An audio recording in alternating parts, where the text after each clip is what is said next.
Well, g'day. And if that didn't work, g'day again. Ross Thatcher here, Flat Earth Aussie Jesus, sometimes even known as Flat Earth Aussie Gandalf, thanks to me really cool wizard hat. But today I'm going to be taking a slightly more sober reflection upon a few things, but in order to do that, I'm going to have to be slightly less sober. I was intending to be at work today. It is flogging down with rain today here in the northern rivers of New South Wales, Australia, and potentially even flood rain. So what we'll have to do then is start with a beer, of course, because this one has been sitting here for a bit, and sometimes if they get a little bit warm, they tend to overflow a bit too fast. So this could be interesting. Yeah, here she goes. This is one I made myself. It's kind of like a Guinness in a way, only more frothy. Anyway, that will. Whoa, there she goes again. There we go for a run.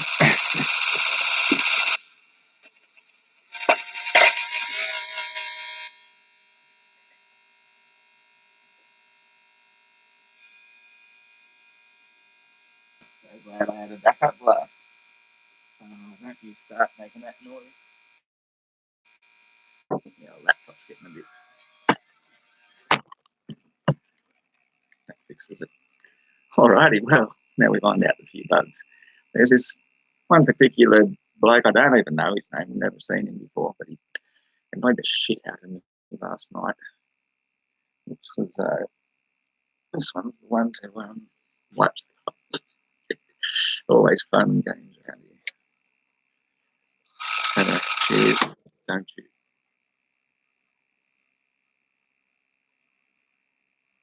Every time. Alright, so I was going to do this one on Professor Dave, but that really is the Globe Busters fight. And, you know, I should let them fight their fight for them, but so many things he said annoyed the crap out of me. And, you know, I'm a truther. All I care about is the truth, not seeing bullshit. So this guy here, he's probably got enough charge in it now. I wonder if I can even make him full screen. Come on. Full screen, come on. No, not split screen. Portrait. Ooh, we're getting somewhere now.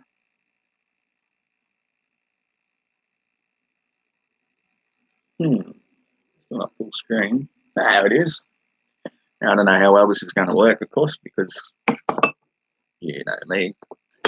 I'm totally professional in the way I make videos. But we'll see if this will work. I might have to adjust the camera and everything. It's too low. We're just going to have to hold it. It's terrible light.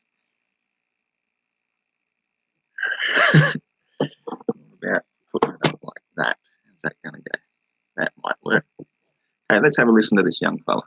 Hello, I'm Simon Whistler. You're watching Top 10's Net, and in the video today, we're looking at the top 10 reasons to believe that the Earth is flat.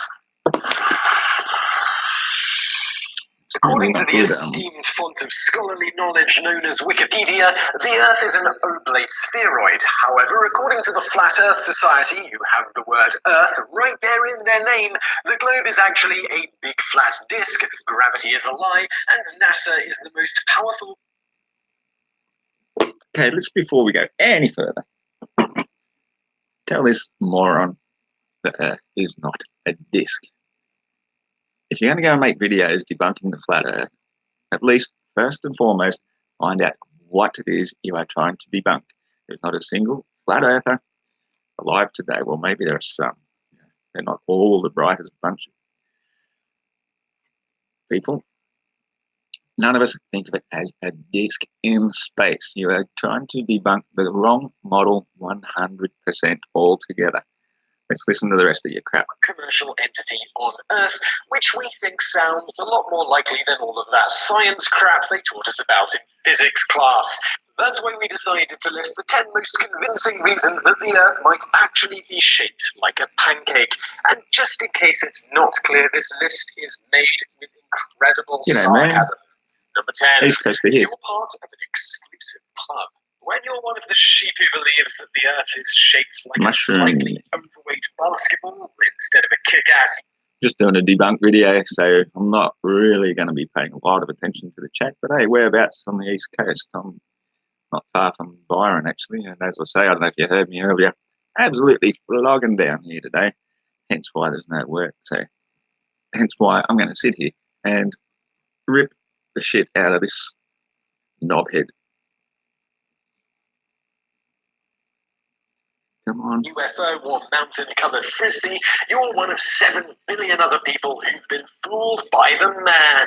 However, if you choose to ascribe to the idea that the Earth is actually a giant disc flying aimlessly through an uncaring, godless void, you're part of an exclusive club of just 100 people. What a moron. It's the very opposite. If anything, we think that we live on a very significant place at the very bottom of the known universe that is quite special, quite unique. It's the only one of a kind, the only physical plane in existence. So when this guy tells us we're on an insignificant random space disk, he's got no brains. He shouldn't have even started. And I don't know why I'm even going to bother listening to the rest of his crap just to give myself some sort of hernia, possibly. But here we go. He coughs. Cool. My sister lives down in Sawtell, actually. Had a chat for her on the weekend. Nice area. Not as nice as up here, though. I love it here. Clunes is where I'm at. And, fortunately, where we are, it's up very high in elevation. So even when it flogs down rain and Lismore floods and everything, we never actually flood, even though we might get sort of flooded from going anywhere. Doesn't actually affect us as bad. Yes, amazingly, there are only around 100 people on Earth right now who are smart enough to realise that every person with a PhD in the entire world is lying.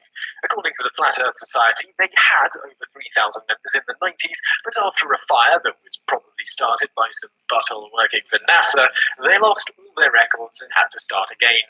Since then, only 100 people have bothered to join back. And we have a good reason for that, because we know for a fact that Flat Earth Society is a fake society. It is what we call controlled opposition. They come out with nonsense facts to try and make us look foolish so that people don't bother looking any further into the actual truth. They've been around for a very long time. They've been spreading bullshit for a long time. So, of course, it's one of the first things people look into when they look into Flat Earth. Let's go and have a look at, well, what is it? The Flat Earth Society. Surely that's going to be the foundation of knowledge and truth in this particular movement. And so when they look at what they see how ridiculous it is, claiming things like we're moving up at 9.8 meters a second squared. And hello. So you think that we're all friggin' morons, whereas we're not. We've given this a lot of consideration. We've considered every angle of it. We look to debunk it ourselves. That is exactly how we become flat earthers, because we think this will be easy. This will be a cinch. We'll find the curvature. There'll be pictures. There'll be evidence. We will hear about how pilots account for curvature as they're flying and how ships go over it and how it's measured. But then it turns out, well, what we're really doing is getting a different glimpse of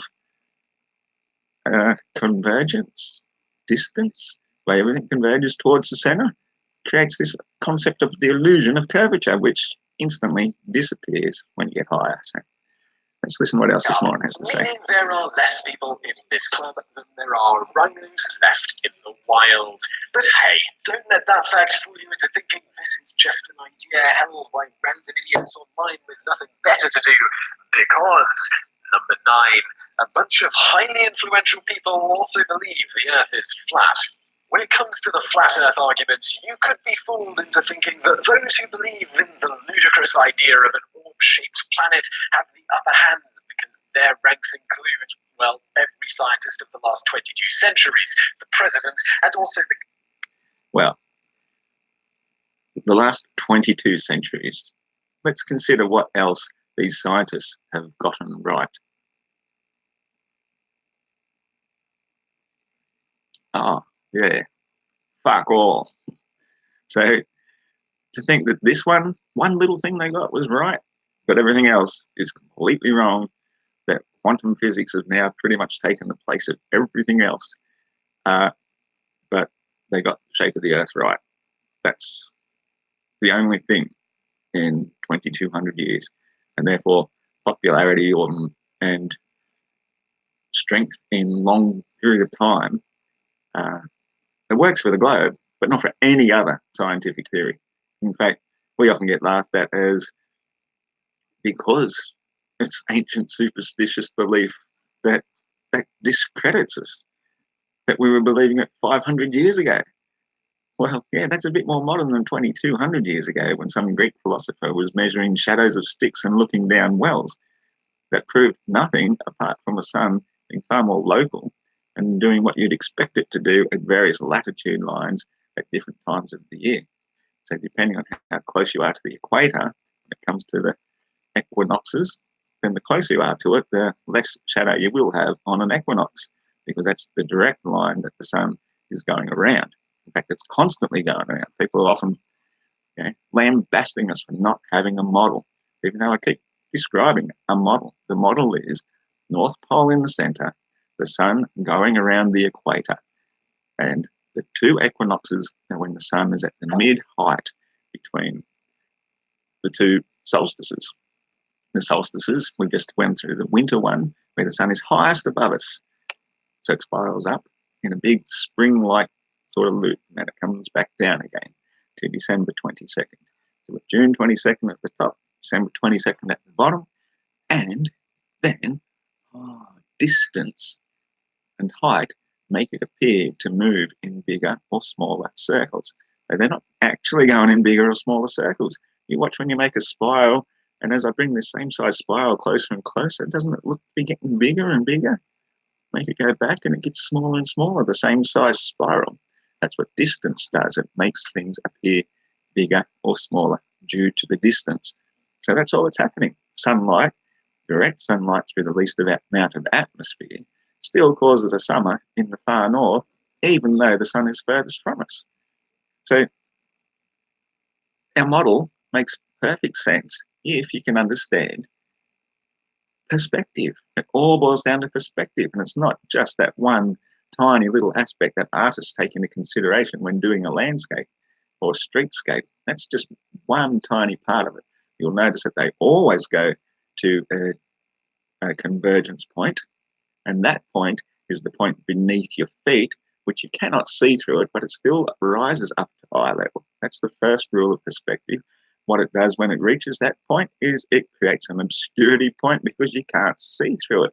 Whereas the air obscurity point obviously isn't an obscurity point because we can see through air. It doesn't block things at all. So the far distant things get blocked bottom first by the obscurity point, while the higher parts are still visible from much further. And if you can't make sense of that and start believing it's curvature, then you've actually got some screws loose in your head. And trust me, this someday, not too distant future, the belief we live on a spinning ball will be seen as a mental illness.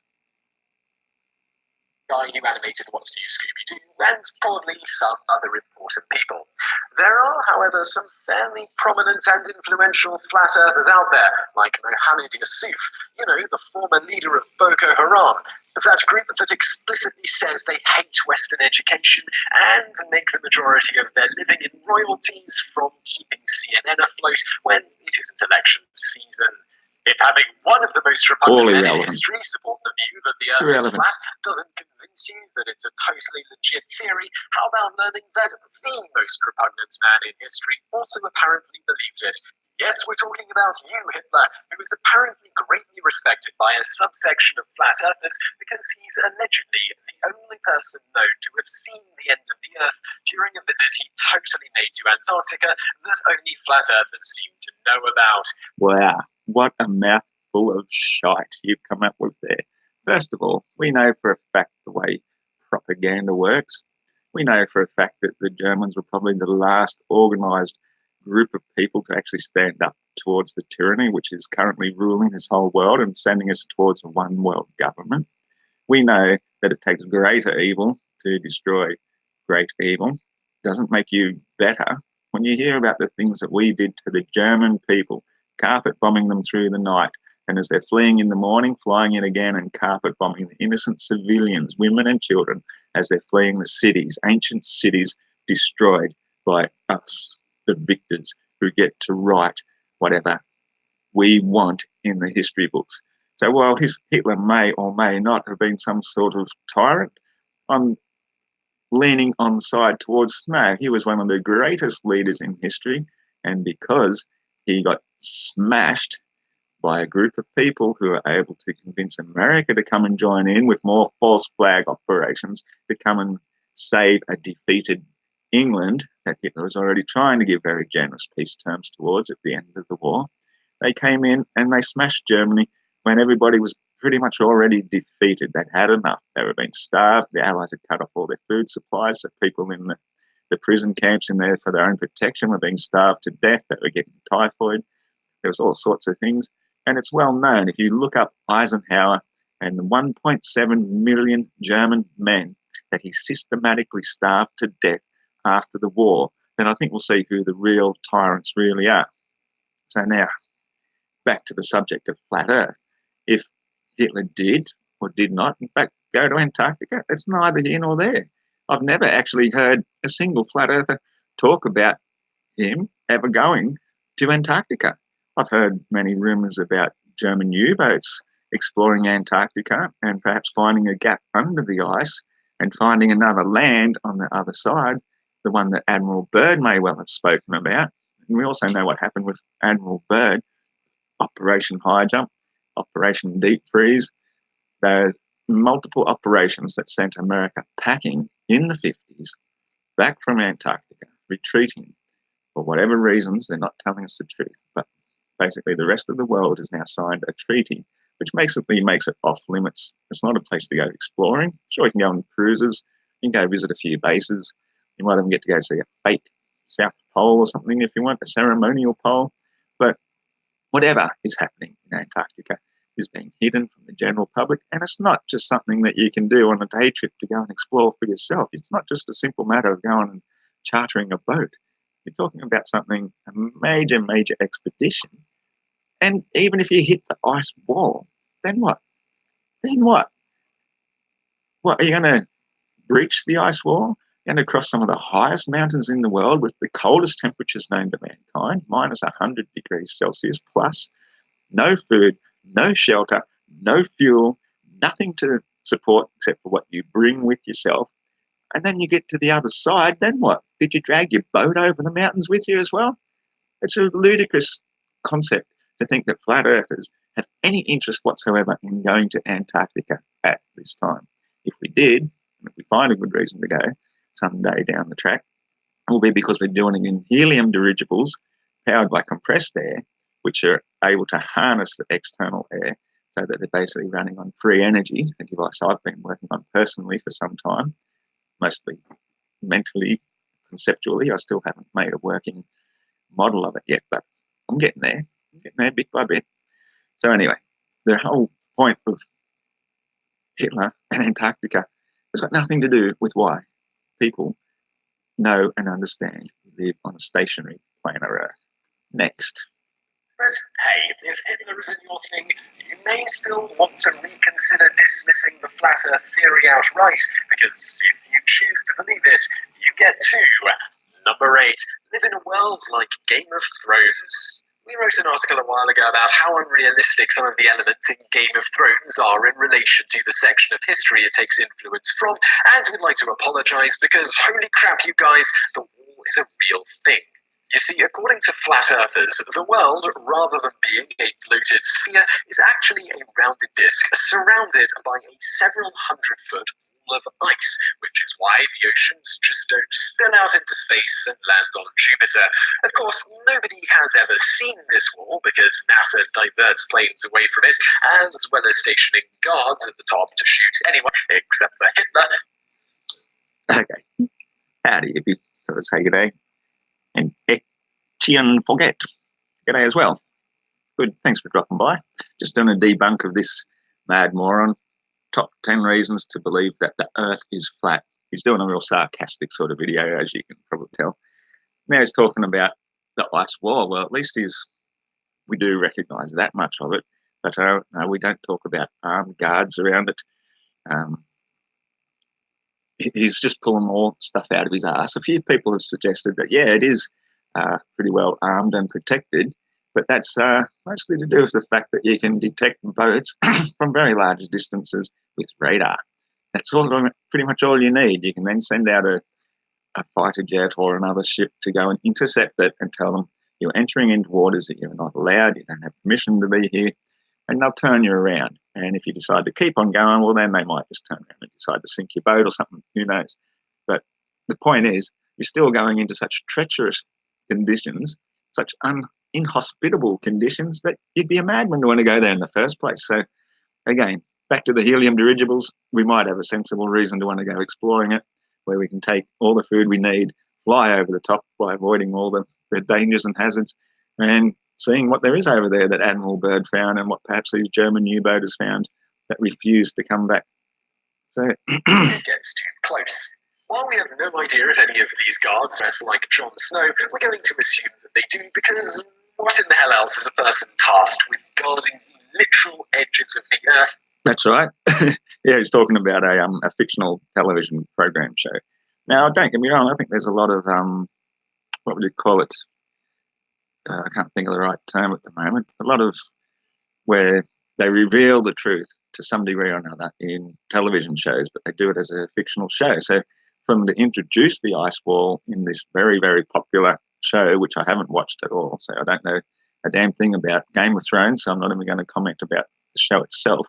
Just the fact that mainstream media, the term might come to me in a minute, they reveal certain things, like the show Breaking Bad has that really interesting part in it where he talks about his 2 telephones when he's going in for an operation, and Sky Blue, of course, asks him, "I think you might have told the truth," and he goes, "What? That the Earth is flat?"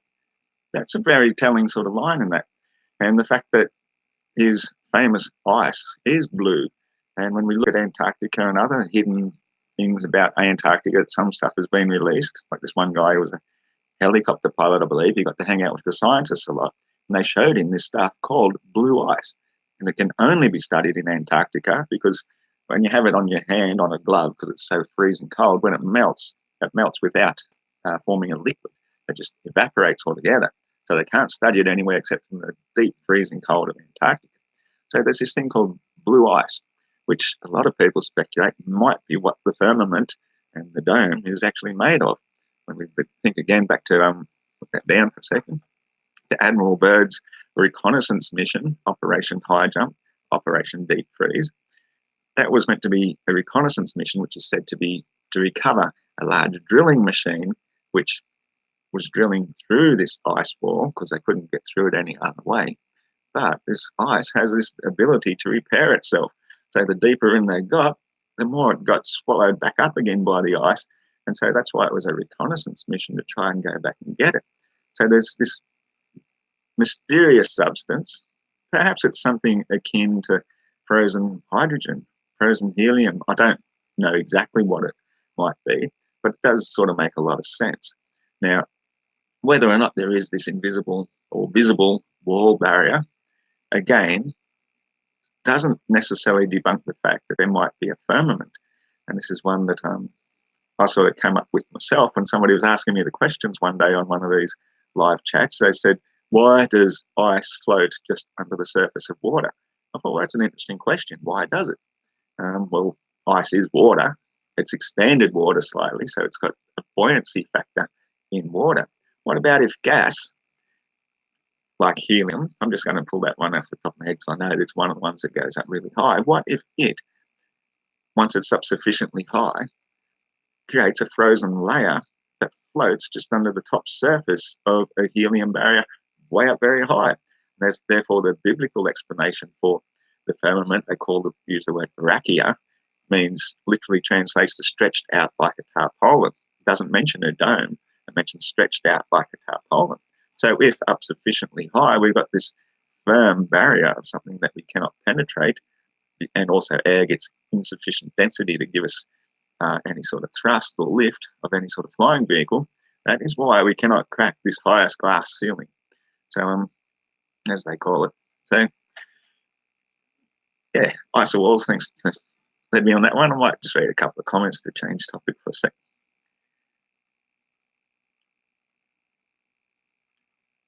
Yeah, I've heard about that stuff as well, but there is that phenomenon of desert glass, as they call it. I don't necessarily know if that is pieces of the firmament or not. You do get extreme temperature variations in the desert, and it's quite possible that some sort of material there may have gotten sufficiently hot to sort of create some sort of mini fission or something that melted sand into glass. So I'm open-minded about that, but I don't necessarily think that they're from firmament. But it's good to keep an open mind to all these things. But yeah, I just can't see something made of glass going all the way around Antarctica, a good 70,000 miles circumference at least, being then covering the entire surface of the Earth, entire atmosphere, and not at least having some sort of pillars to support it somewhere. Now, I know the dome is one of the strongest structures known to mankind, so it is possible, but it does stretch the imagination a bit, unless we really are tiny. Maybe we are. Maybe we're just like ant-like compared to the created beings who may have been 100, 150-foot tall giants. Now, if that was the case, then it's entirely possible. That would explain a lot of things in our history. So, we've got to keep an open mind to all sorts of things, but I tend to stick towards things that we at least know to some degree, or at least suspect strongly. And so for me, the dome is an open question. I don't make a claim one way or another, except to say it's possible. It's entirely possible. I was thinking about domes myself 2 decades ago because I was getting sick and tired of seeing the way we were getting sprayed with chemtrails around here and how all this stuff is getting into our food, our water, our herbal medicines. And I noticed it definitely changed my herbal medicine. I had to stop smoking it because there's something wrong with it. Something was definitely messing with my mind, like you'd think a bit like an aluminium effect, Alzheimer's, and it turns out that aluminium and what's the other one? Anyway, some of the main ingredients in chemtrails messing with our minds, messing with our medicine, messing with our food and water, potentially poisoning our soil, making it only suitable for growing Monsanto-ready crops. So it's controlled. It's how you control the world's population is by controlling the food. So I figured, well, the only way to beat this, you can't shoot the planes down, maybe just build up big defenses. So I started thinking, well, build up large, the first thing that came to mind was domes made out of recycled plastic PET bottles. You could just blast them with super hot air, just shake them into a Lego-like shape, lock them in together, and build a big dome. That would give you a protective barrier. And I thought, well, plastic's going to give off a lot of nasty chemicals and that over the years. So why not then make it out of molten glass, recycled glass, make even bigger domes. So everywhere I looked, I'd look at saying, you could build a big dome around that. Eventually I got to the point where I thought, hold on, what if they've already done that?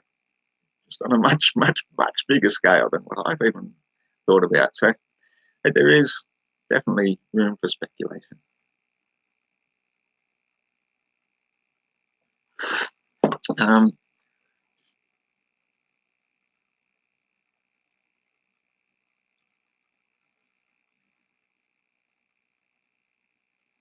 Quite possibly, yeah. Rainbows could well be partly to do with having a dome over us. There's certainly something in that. I think that we could take that way further because I believe the history of our world is way much older than what we are told. Yeah, I could go right off onto a tangent here and stop debunking this idiot altogether because he really is annoying me, and talk about a time of giant trees. Now, I do believe that it's entirely possible that this entire realm was covered with giant trees. I'm not just talking big sequoias or the sorts of things we see today. They're like little twigs in comparison. I'm talking about things now that when we see the remnants of them, the ruined stumps, that is our greatest mountains that we still have left today. And that back in this time, we would have been living within these massive giant trees. The world would have been filled with who knows how much more, but maybe over 50% oxygen, so that we had the ability to grow. We didn't age. There was no such thing as rain.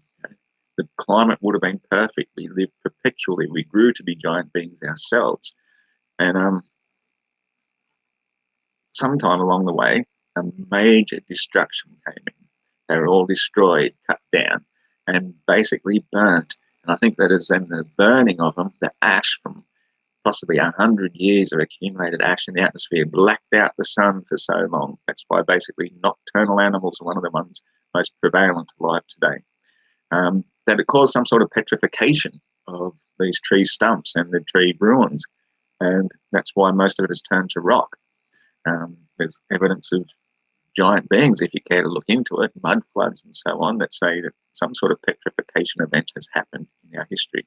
We don't know how long ago it was. It might have only been thousands of years ago. It might have only been hundreds. I don't think so. I think it's more within the realm of thousands, multiple thousands. Even the local about the time out. The local indigenous people have got tales of a time when the moon did not exist. So that is why I've come upon my own theories to do with the moon is artificially created. I saw another interesting documentary the other day. I wished I'd saved it. I think I did. A David Icke one. David Icke talks about the moon. Very, very interesting stuff. He believes it's an artificially created, some sort of hollow satellite. So this is where I get my ideas from, a whole range of different places. And then when I think, well, if the Grand Canyon does look like a strip mine, that would be a big enough place to gather the natural resources needed for giant beings to smelt this stuff down into some sort of glass-like material, molten quartz or something on a scale that our minds can't really even quite grasp. Now, even mine can't, but I can still come up with the idea that it was possible. Maybe it happened. I'm not saying that it did happen. This is what people always try to do. They try to put words into my mouth saying, you think the moon was made by giants. I said, no, I've speculated a hypothesis that may have been possible. That may be one reasonable explanation when you study all the evidence and consider it all with an open mind. It's possible that that's happened. So I think I'll just move on from that and go on to the next topic.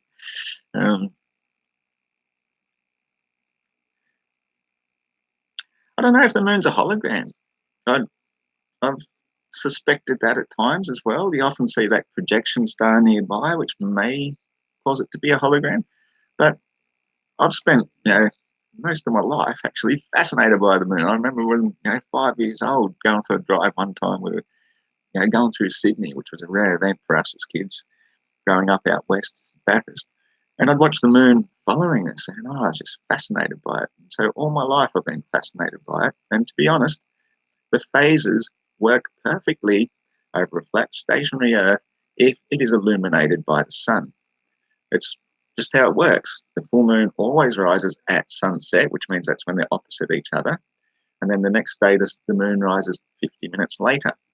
So therefore, the full side always facing the sun means we're not seeing the entire full side. But there's always a full side facing the sun. So each day it's an hour later to the point where the new moon, completely facing the sun in the middle of the day, of course, is invisible to us because it's not bright enough to glow through the illuminated gases of our atmosphere, which the atmosphere is what causes daylight. The noble gases glowing in the presence of the sun. And you can see as the sun moves further away, they stop glowing so brightly. We see all the various neon colours. So we know for a fact that daylight and sunlight is related in a sense, but they're not 100% the same thing. You've got your direct sunlight, and that's an apparition of the sun in the atmosphere. That's why it always appears perfectly round and never changes in angular size because the atmosphere is always the same size.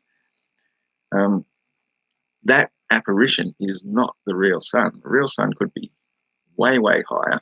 That is why when we view it from here and see our sun, somebody way over here in the other part of the plane looks up to see the sun. We see a sun here, they see a sun there, whereas the real sun could be way up here.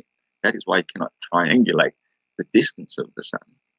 However, once you get up sufficiently high and you've got less atmospheric disturbances and so forth, the moon is at the height where the sun never sets for it. So it's always being illuminated by the sun. And hence why we see the illuminated part, which is bright enough to glow. So at night time, of course, it's very bright. The whole thing looks like it's lit like a lamp. So I do believe it is hollow, like David Icke suggests, semi-translucent, sort of like quartz can be. And that's why it glows so brightly on the full moon. There's no shadows on your craters whatsoever. But by the time you get to a half moon phase, you can specifically see shadows on the craters, which must only be coming from sunlight. So I find it difficult to accept. I wish I could think of the right word again. I find it difficult to accept that the moon is a hologram if it matches expectations of being illuminated by the sun, being a real physical tangible object. And because it's also being a real tangible object, potentially hollow, potentially full of gases that keep it aloft, it is also working on some kind of excellent wizardry, for want of a better word. I know this is going to really cop me a lot of shit for saying that, but it's some sort of wizardry, like electromagnetic repulsive force, and it's based on the fact that the oceans are salt water. Somehow, as the moon moves around, it's pushing down on the oceans, which that repulsive effect keeps it up. And that is why we have the tides. It's actually pushing the tides in front of it, which naturally also pushes it behind it. And that's why we get the two tides per day, not just one moon dragging the oceans around. It doesn't make sense that gravity could do such a thing. So, yeah, that all came from Ice Wall. I've seen about the refresh wave. Now, that's an interesting one.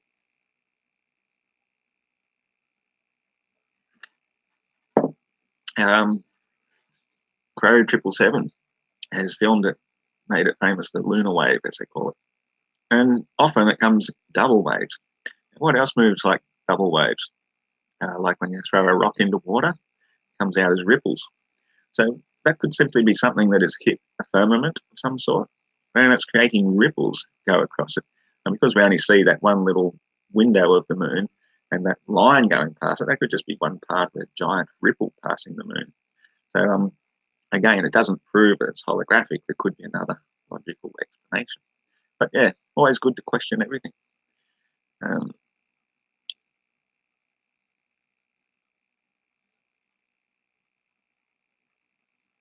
Yes, I didn't really want to go down this path, Etienne. Hope I'm pronouncing that correctly. I've done those experiments. I've measured moon temperatures multiple times. I've done controlled experiments, putting different objects. In fact, they're in a container like that. I had some coasters, cork on one side, hard plastic on the other. Had 4 of them in my pocket, so they're all the same temperature when I got there. When we got up to the top of the hill, I did this with my son and his girlfriend as well. Said, right, we'll put one of each in the moonlight, one each side up, and one each in the shade of a large tree that didn't have any canopy actually insulating the heat from itself from rising, just shaded by the moonlight itself. Left it for a good 15 minutes or so. Really, really cold night. Came back, measured the temperature, and yes, those in the moonlight were immeasurably colder. But that doesn't mean that the moonlight itself is a cold light. What that says to me, because, I try to debunk everything too. I don't just believe anything at face value. So to debunk this one, all you're really saying is that everything at night time is losing heat because you don't have direct sunlight on it, so the heat is rising as heat does. The moonlight has a very, very gentle, slight warmth, and that accelerates the heat loss a bit quicker. So it's not actually proving that it's a cool light. It's proving it has a cooling effect, like causing an object to lose heat faster when it's already cooling down. So, but yeah, it's definitely something worth talking about. Anyway, we're going to continue. Big ass Ice Wall dude. Where, while While the existence of a big-ass wall of ice that keeps all of the world's oceans in place is certainly reassuring, arguably one of the best things about believing the Earth is flat is the fact that, number 7, you get to prove Einstein wrong. Whenever the idea of a flat planet comes up, one of the first arguments against the theory to crop up in conversation is that gravity simply wouldn't work on a planet shaped like a pizza. Gravity, for those of you who aren't aware, is a myth perpetuated by NASA that says all objects emit an invisible force that attracts other objects towards themselves. The larger the object, the larger the force. Rather than believing this twaddle, flat earthers instead believe that the Earth is constantly flying directly upwards at a constant acceleration of 9.81 meters a second, and that's why when you drop an object, it falls towards the ground at this speed. In regards to what happens when the Earth reaches terminal velocity, the opinion of the Flat Earth Society is that it probably won't, so don't worry about it. Where's your theory of relativity now, Einstein? But wait, you Okay, this guy's a clown. I'll give him credit for that. I think most of us know by now that we consider the density of the air being insufficient to support an object means it displaces the air, takes its place, and continues until it hits the floor, and the floor is of sufficient density to stop it, to arrest it, to bring it to rest, and it stops falling. That's density and buoyancy, and that is why the Earth is flat, because it's already found its place due to the laws of density and buoyancy. It's only when you upset that law, such as applying another force to it, that you have to start dealing with other things. This attraction of mass nonsense insists immediately that the moon should be falling down to Earth, sticking hard and staying there, not constantly orbiting around us as we're flying through space. This is one that they cannot give a reasonable, rational answer for. They'll keep saying it's in a bucket down a gravity well. Honestly, I was in a live debate with the Flat Earth just 2 days ago, and that was all he could say. It's in a bucket down a gravity well. That's what keeps it there. It's a system. It's a mental insanity. That's what it is. We know that once you release an object, if you're spinning it around on a string, you release it, it flies off in a straight line. The only attraction is the fact that eventually it loses momentum due to friction of the air, and then as it's not flying fast enough through it, it starts to drop because air doesn't give it sufficient buoyancy. When you throw it fast enough, it will. Throw a paper aeroplane, it gets some buoyancy because of the shape of the wings. That's how flight basically works. So to say that the bending of space-time is gravity. It's a space-time thing. That's the only thing they can say. They basically just have to convolute it in their heads so much that it sounds convincing to them. And then they say, well, you don't understand it, so there's no point explaining it to you. It's like, yeah, well, I know that space is nothing. It's the stuff between stuff that isn't anything. We know that time is basically just a mental construction, a measurement of what it takes for the sun to come back overhead again each day. So it's always midday today, 24 hours. We can then divide that 24 hours into sections, call it something, call it time. So it's a useful measurement for many things, but it doesn't mean it is actually a thing. You know, in Einsteinian beliefs, the whole concept of time must be all of the planets in this space belief going around each other like a great big cosmic clock. And so therefore this motion is time. So therefore we're saying that the empty space between the motion of things is what causes them to go around each other, never crash into each other, continue staying perpetual distance away forever. Gravity. That's pretty much what it boils down to when you really analyze it to the nth degree, what they are saying gravity really is. But then they'll say, well, it's the attraction of mass. But what do we need to stop everything from colliding into a singularity? The non-attraction of mass, the repulsion of it, dark matter. We need dark energy, dark forces to overcome our idiotic beliefs in the first place. When we know we live on a stationary planar Earth where everything has already sorted itself out according to density and buoyancy, apart from the things that we disturb and see happening every day, all of a sudden, all that mental insanity and juggling and nonsense you have to create in your head is just, it's gone. You find peace. Peace is sanity. This whole spin, this whole nonsense of attraction of mass, easily disproven by dropping two different masses. Get a big giant bowling ball and a tiny little marble, drop them from the same height at the same time in the same medium of air. They'll hit the ground at exactly the same time, no matter how high you drop them from. They've got the same air resistance. So that's all they're falling through is the resistance of air. We remove resistance of air like in the vacuum chamber, that just proves it even further, that even a feather has no resistance because there's no air to resist it. It will fall at the same rate as a bowling ball. So everything they do to try and prove gravity ends up just proving the simple logic of density and buoyancy. So I'm ignoring a few comments here. I'll have a read a few more. 23 hours.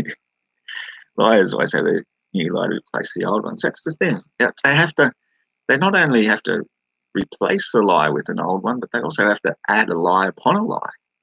That's exactly how their whole model works. They want to believe we live on a spinning space ball. So the first logical question a person of intelligence asks, well, why don't the people on the bottom fall off? Oh, because we've invented this force that attracts everything towards the center. Even our oceans, we have miles and miles of bendy oceans that can have thousands of miles high bumps between continents.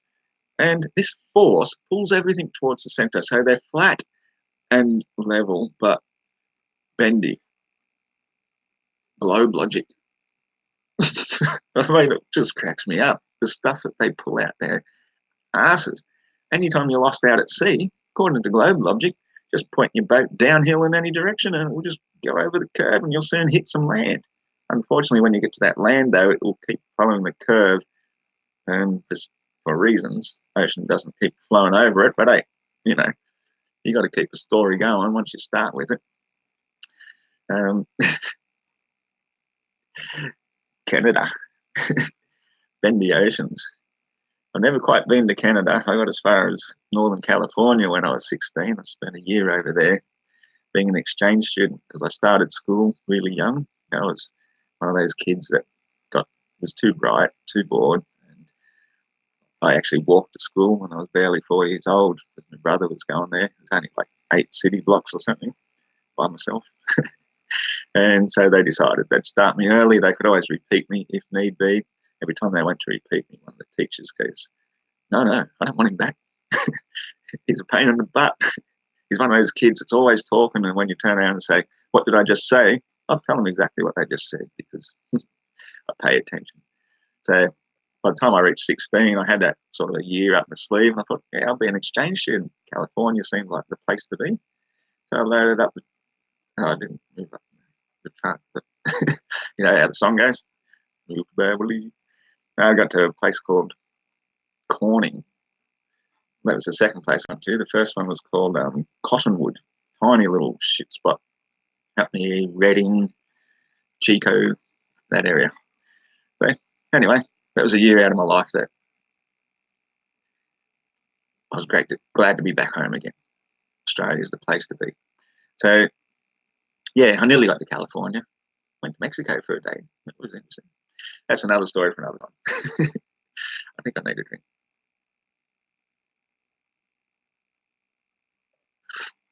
Okay.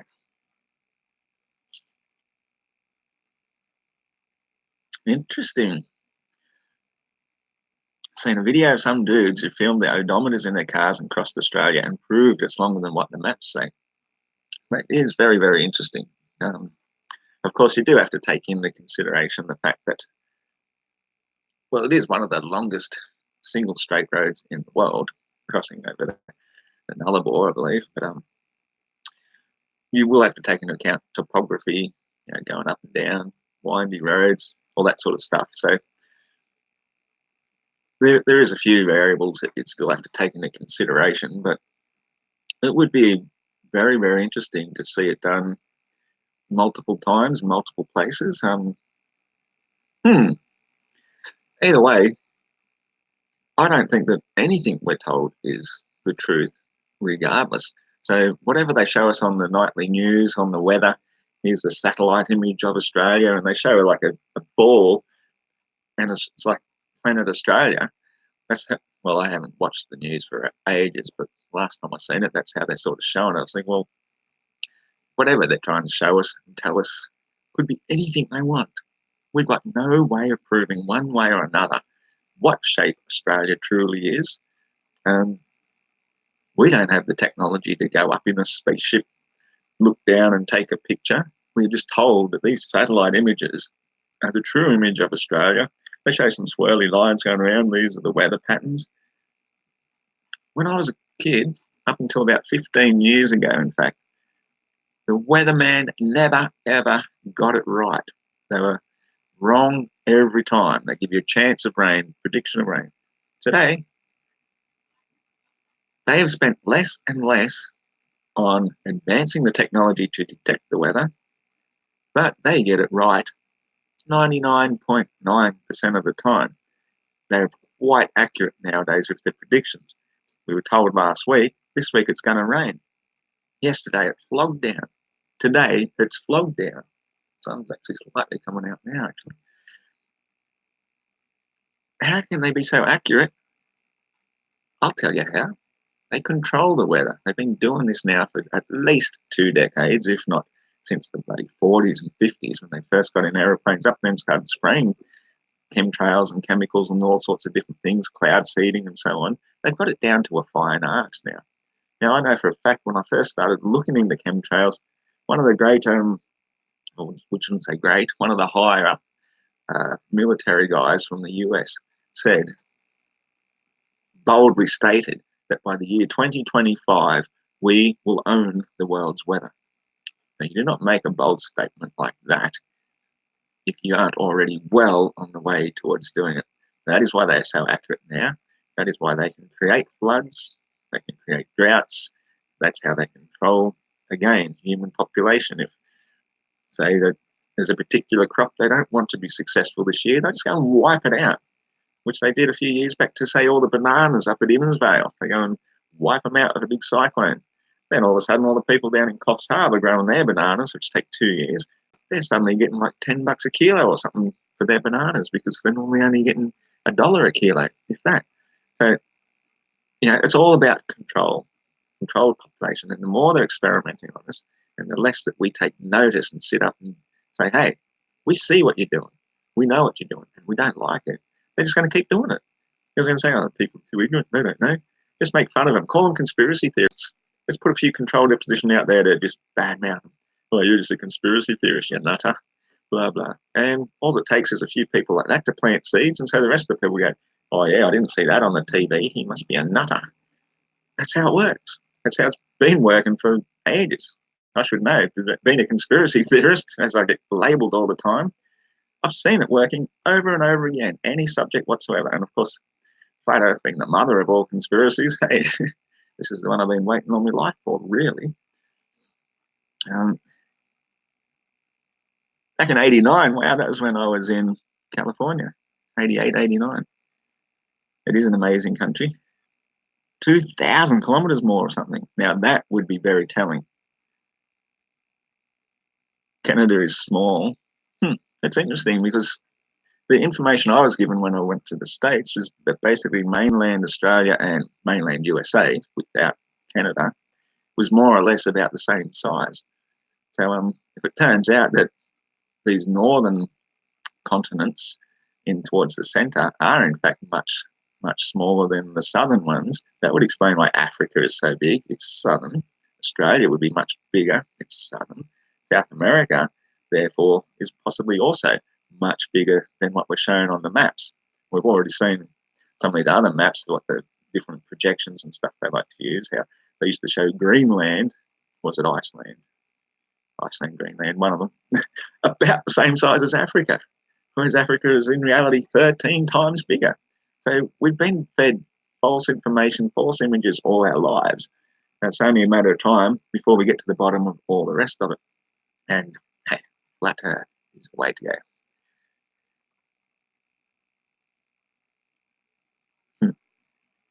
Well, I'm doing my best. I know it sounds very egotistical and all the rest, but of course, just like before, the true Christ will not be accepted by the people. The false one will, because he will be the great deceiver.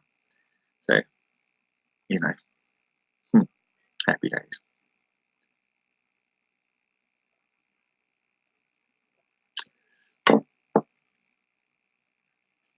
I haven't seen any end times videos and don't really watch them.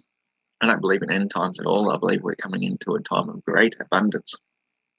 Predictive programming, that was the term I was looking for before when it comes to television. And so predictive programming, things like end times, things like doomsayers, people saying the end is near. These people are planting seeds, predictive programming, which if we allow them into our consciousness, they become our reality, and then we manifest them. We have to stop manifesting negativity. We have to start thinking real positive that whatever they do, we're a step ahead of them. We are smarter than them. That is why they've been trying to destroy us for thousands of years. We're a step ahead, and we have a greater power, which is the power of the mind, the power of belief, the power of manifestation. We can manifest a golden age, and their FEMA camps are going to be useless against us. Now, these people that have already bought into the whole story of we're going to be rounded up, starved to death, their heads chopped off, horrible things. If you want to believe in that, you're creating that reality. And you're also then, in some respect, bringing it upon the rest of us who are trying to do something positive. And sometimes you've just got to be absolutely optimistic in the face of all opposition. That's the only way I can put it. You have to know that there is all this bad stuff going on. We've got 5G happening. We've got spies in every computer, every phone. We're being looked at, listened to. There's not a single thing we do that is private. All our sales and transactions are tracked. They know where we spend our money. They know where we work. They know every last little thing about us. They know our health records. They know our police records. They know our medical, our educational records. They know everything about us. And yet we are more than that. We are more than the sum of the things that they think they can control us with. We are pretty much like in the Matrix. We are above and beyond because we have something within us that they cannot touch. And that is what they are after. That is the very last thing that they want. And that is what I believe the whole great deception is all about, is a competition for our souls. And when we give them, when we consent, we give them everything. We allow them to come and take it. We don't speak up. We say, take this, take that. Or we don't say it. We just let it. We say, see, I told you they're going to do this. I told you they're going to do that. Be a doomsayer. That is how we give them permission to do it. We have something inside. They cannot lock it up. Like a man locked in a prison, they can lock his body up, but they cannot lock up his mind unless you allow them to break you. So that's my 2 cents on this whole thing about end times and so forth. We're coming to beginning times. We're just beginning to touch upon the golden age. We've now got the technology. We know the next step, and the next step is actually hemp, cannabis.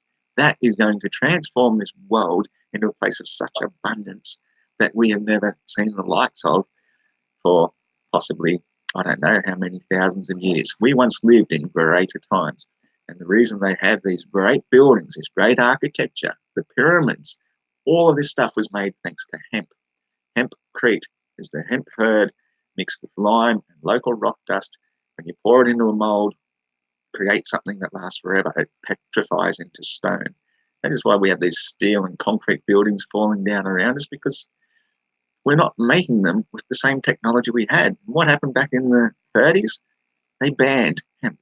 Hemp would be the savior of mankind to this day. If we kept that going with all our internal combustion engines and everything, every farmer would be growing enough fuel to run all the motors and engines he needed for all the free energy he possibly needed. And every town would be running on free energy, even if just using dirty diesel generators to do it all, which hemp oil isn't necessarily that dirty, and it's carbon neutral by the way that you grow it, by growing freaking acres and acres and acres of this fast growing plant, which has like a million other uses as well. Okay, 10,000. Everything can be solved. All our problems can be solved with hemp. So, well, all we have to do is take back natural law and say, how dare you? How dare you ban mankind's most useful plant and steal all our wealth? Steal it all. You've stolen our farms. You've polluted our air with this horrible petrochemical. You've polluted our oceans with all this plastic shit, which should never have been that way in the first place. You've given us shit cars, which are deadly. We could have been driving around in hemp cars for decades now.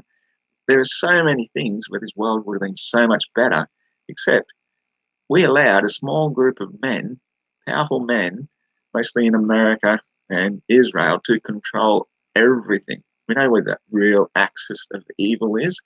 London City, Vatican City, Washington, District of Columbia, DC. These are the axis of evil. That is what is controlling the world. And they just keep inventing things to put into your mind to make you think, oh, some dude in the desert is chemical spraying his people and killing them or something. Let's go to war on them. What are they doing? They're going stealing all these thousands of years old artifacts and wealth, all the oil from their land, which they make huge billions and billions of dollars off, and we pay for it all. What we don't realize is we are the ones actually at war. They're at war against us, and we don't know it because we were all victims of propaganda from the cradle to the grave. We've been victims of propaganda for over 100 years at least. And we believe what we're told, and we ridicule the ones who dare stand up and say, you're an idiot. You're saying things that make me feel uncomfortable. Oh, no, that's not what I heard on the TV. It's like, that's exactly how it works, TV programs. We are programmed. We are victims. We are literally living victims. But the way you escape it, as I've been saying all along, it's what Flat Earth is all about. The truth can set you free. So that's why I'm a conspiracy theorist, getting into all the truth, and I'm not afraid to investigate a damn thing.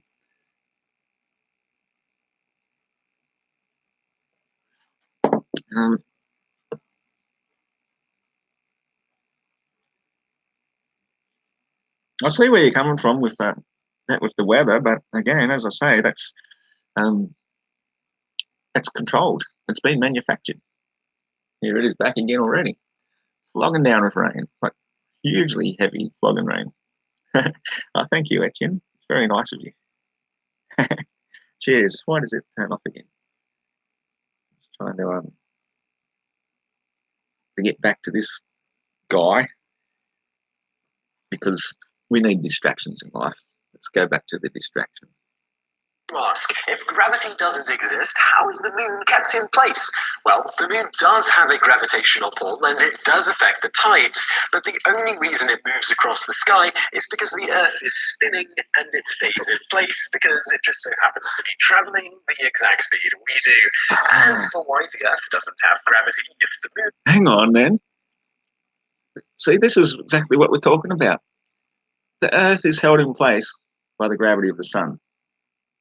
The moon is only like about, not only, it is meant to be, allegedly, almost a quarter, or at least a sixth, of the size of the Earth.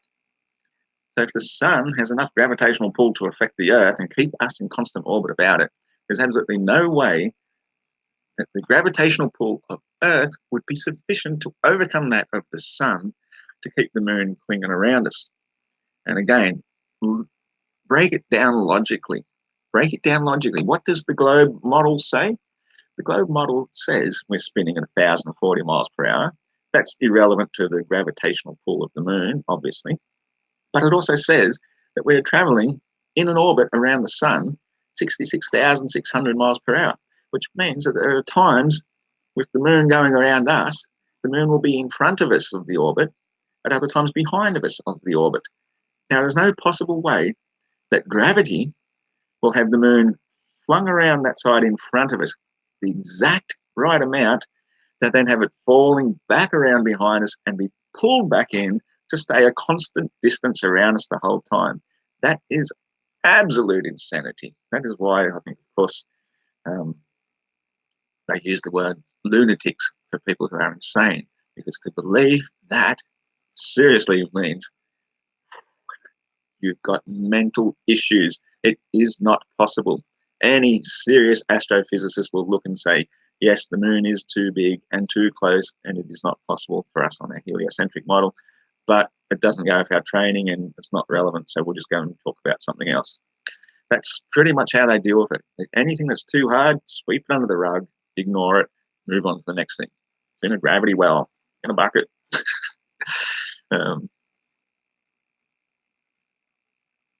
World of science. Okay, I'll have a look at it. That's really kind of you to say, and hey, thanks for liking the video, Dave. I love it. I've only trimmed it once since growing it. Hair's getting a bit out of control too, but anyway. Weather is biblical, you need to see it for yourself. Channel World of Science. I'm serious, stuff like that can't be manufactured. Yes, it can. Or yes, it can. They've been doing this for a long time. As I say, when you look into chemtrails, I've seen them doing it. I know for a fact I've seen them do stuff out to sea where they make it rain up. And then they hold that in place. And then when we've got a big outdoor festival, the East Coast Roots and Blues Festival we have every Easter, they then bring it in and dump it down on us, and they mix God knows what else into it. So they're also doing chemical warfare experiments to see how far and wide these different viruses spread that they also spray us with. I've seen it other times where, living and working in Byron for many years, I had a business in Byron Bay, ran a pet store for 7 years, and a cleaning business for another 5, plus lived there for over 20 years all up. You see, when you talk to the other local business people and stuff, they say, yeah, we've got 5 out of 7 people off sick this week. And I say, yeah, there was a festival on the weekend. I wonder what that's got to do with it. And of course, people will come up with all sorts of excuses. They'll find a reason to explain it. Oh, yeah, all these people come from all around, intermingling one another, spreading the bugs that way. Of course, you can write it off like that. That's how they get away with it, because everybody's always looking for an excuse not to believe the big conspiracy. They just want to say, yeah, we'll just write it off and say, oh, there's got to be a logical explanation. There's no way our government should be doing that against us. Our governments are not our governments. The ones that we see and feel they represent us, they technically are our governments, and they've really got very little to do with it. Our local member for Parliament, many years back now, going back towards early chemtrail days, people I knew, we actually did get together in a chemtrail group, and he got letters written to him. The response that came back said, my hands are tied on this issue. And that's basically it. This is something above and beyond them. There is world secret government, the true government, and all these little puppets that we have working around us. They're just doing their bit. They're being the spokesman. They're giving us excuses. They're still going to do the laws and legislation that they're going to do anyway, but they'll just find some reason to explain it, to delay it for just long enough until bit by bit, they've inched away to the point now I can't even drive down the road into Lismore half the time without getting pulled over for a random swab to see if there's any THC in my system, to see if I've got alcohol in my system. So, of course, I never go driving once I've had a few drinks. But this is the world we've come to. It's an absolute police state. And as I say, with all our technology, they know exactly what we're doing all the time anyway. So,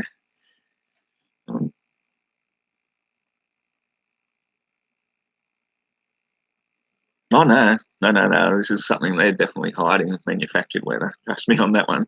We see the results on the news when we watch how towns that never get flooded before suddenly have rivers going down their main street, washing cars away. They just call this freak weather events. Trust me, this stuff is 100% manufactured. This is one thing I know what I'm talking about. So I see how it fits, because we know who also spreads the biblical prophecies and wants us to believe this stuff are the same ones who are doing it. They're the ones who, it goes, as I said, all the way to the Vatican. So, I hate to say it to people, but the Bible is not what you think it is. It is, when you talk about biblical prophecies, I mean, some of it, definitely, don't get me wrong, some parts of it, I'm sure there's a lot in Revelations. I really should sit down and read it myself one of these days. But basically, most of what we see is not what should be. Read the Essene Gospel of Peace. That's the only one I can strongly, strongly recommend. Essene, that's where the word essential comes from.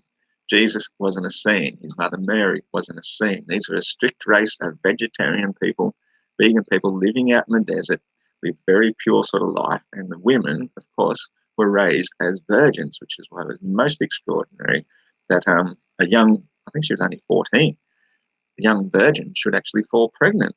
So basically, the penalty for that back in those times was to be stoned to death. But if a good man came along and saved the girl,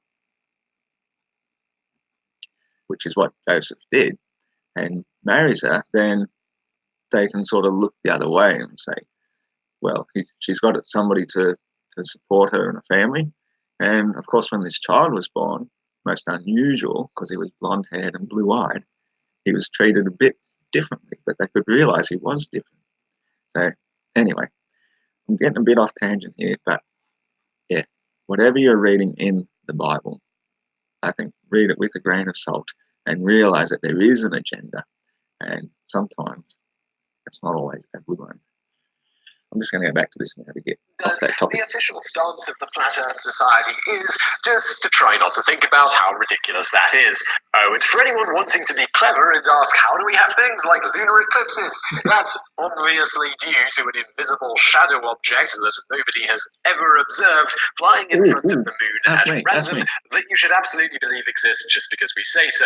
Also, the sun... No, wait a sec. I like this one, because this one I can actually answer.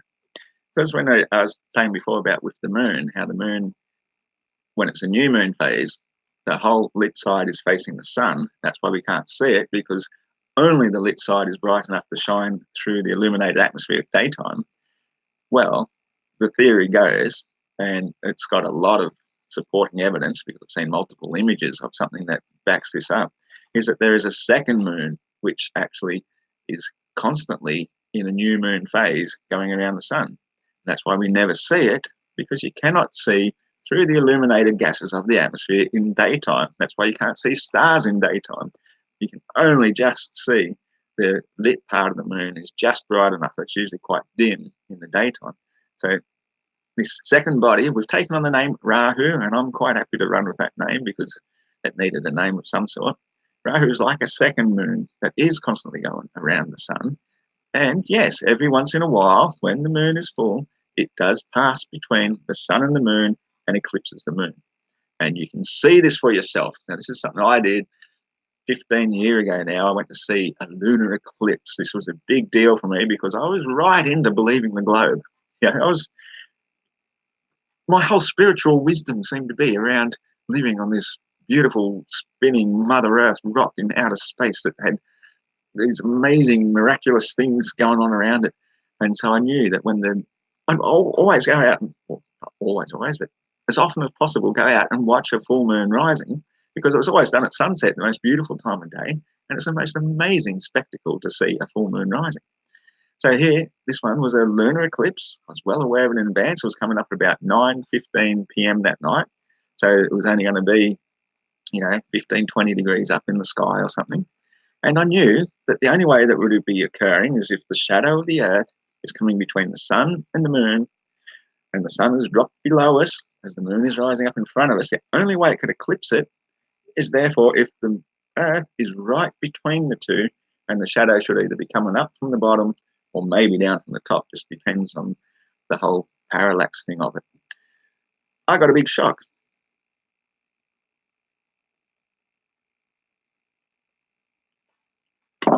As the shadow started coming across the moon, it started coming from up here across downwards at an angle. Made absolutely no sense with everything I thought I believed about living on a spinning ball in outer space. It was like, this isn't right. It's just not right. Something has gone out of whack here. They can't do it that way. I had the best view over Cape Byron, easternmost point of Australian mainland, way up high on an escarpment.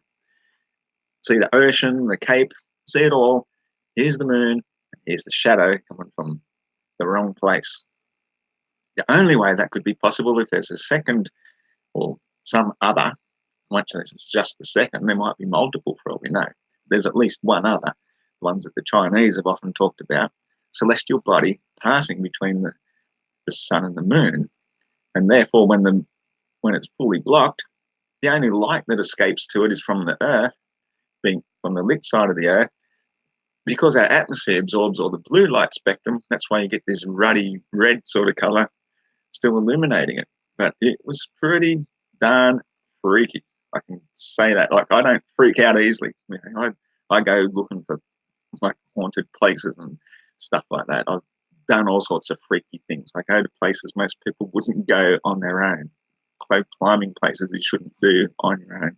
I go swimming out in the ocean in wild seas that you should not do on your own. I do some pretty stupid things, to be honest. So I don't get freaked out easily. I know how to control my emotional body to say, this is cool, just relax. Everything will be fine, just float. That's my attitude, just float. You always come back up to the top if you float. Well, here in this eclipse, honestly, I started to get like this ancient, superstitious sort of sensation come by, and I couldn't explain it. I said, this is freaky. We got to get out of here. And so, yeah, it's with the ex-missus back then, one of them, and we got out of there. And I've later since heard that some people believe that it opens up some sort of portal which allows demons to come from the moon. Now, I don't buy into that, but I can certainly tell you that there was something about it. So, yeah, the eclipse of the moon is logically explainable over the flat stationary Earth if you understand the model. You understand that the moon and the sun both going around us, the sun taking 24 hours, the moon taking 24 hours, 50 minutes, and there being at least one other celestial body that's too close to the sun for us to see, because it's always only there at daytime, and that is what causes a lunar eclipse. The solar eclipse is very, very simple, and that is the new moon is too close to the sun for us to see it, and that's why this invisible body passes in front of it, because the whole lit side is facing the sun. You can't see it because it's daytime.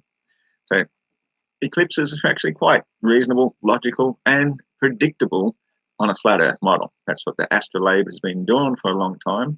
I'd like to look in a bit more into the Chinese cosmology of how they worked out that this Rahu even exists.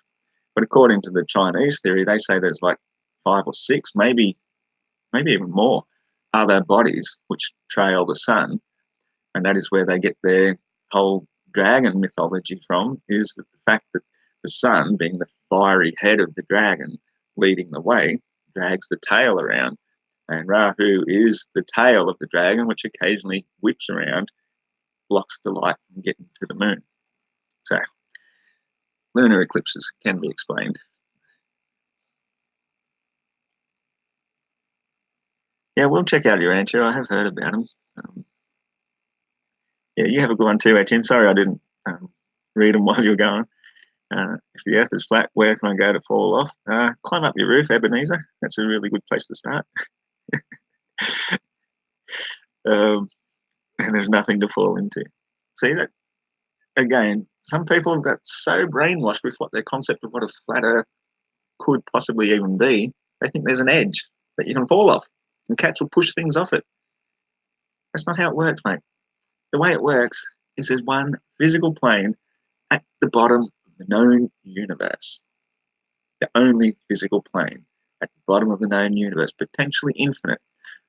All we know is at the very epicenter of it, there's a place called the North Pole. And directly above it is the pole star. And everything magnetic goes around it, including the stars. They go around it. Everything goes around it. The Earth itself is fixed and stationary. Once we reach a certain point called Antarctica, conditions go a little bit, how do you do? Gets a bit cold, gets a little bit windy, gets a little bit lack of food, fuel, shelter, everything we need for survival. Gets a little bit, why the hell would you want to go there? That's our prison wall for the realm that we know we're upon. We're not a floating disc in outer space. Every time I see somebody say that on their introduction to the videos, we're on a disc floating in space, I feel like ripping through the screen and bitch slapping the piss out of them and saying, you're a moron. Don't ever say that ever again. We're not on a disc in outer space. And if you believe that, you're not even worthy of debate.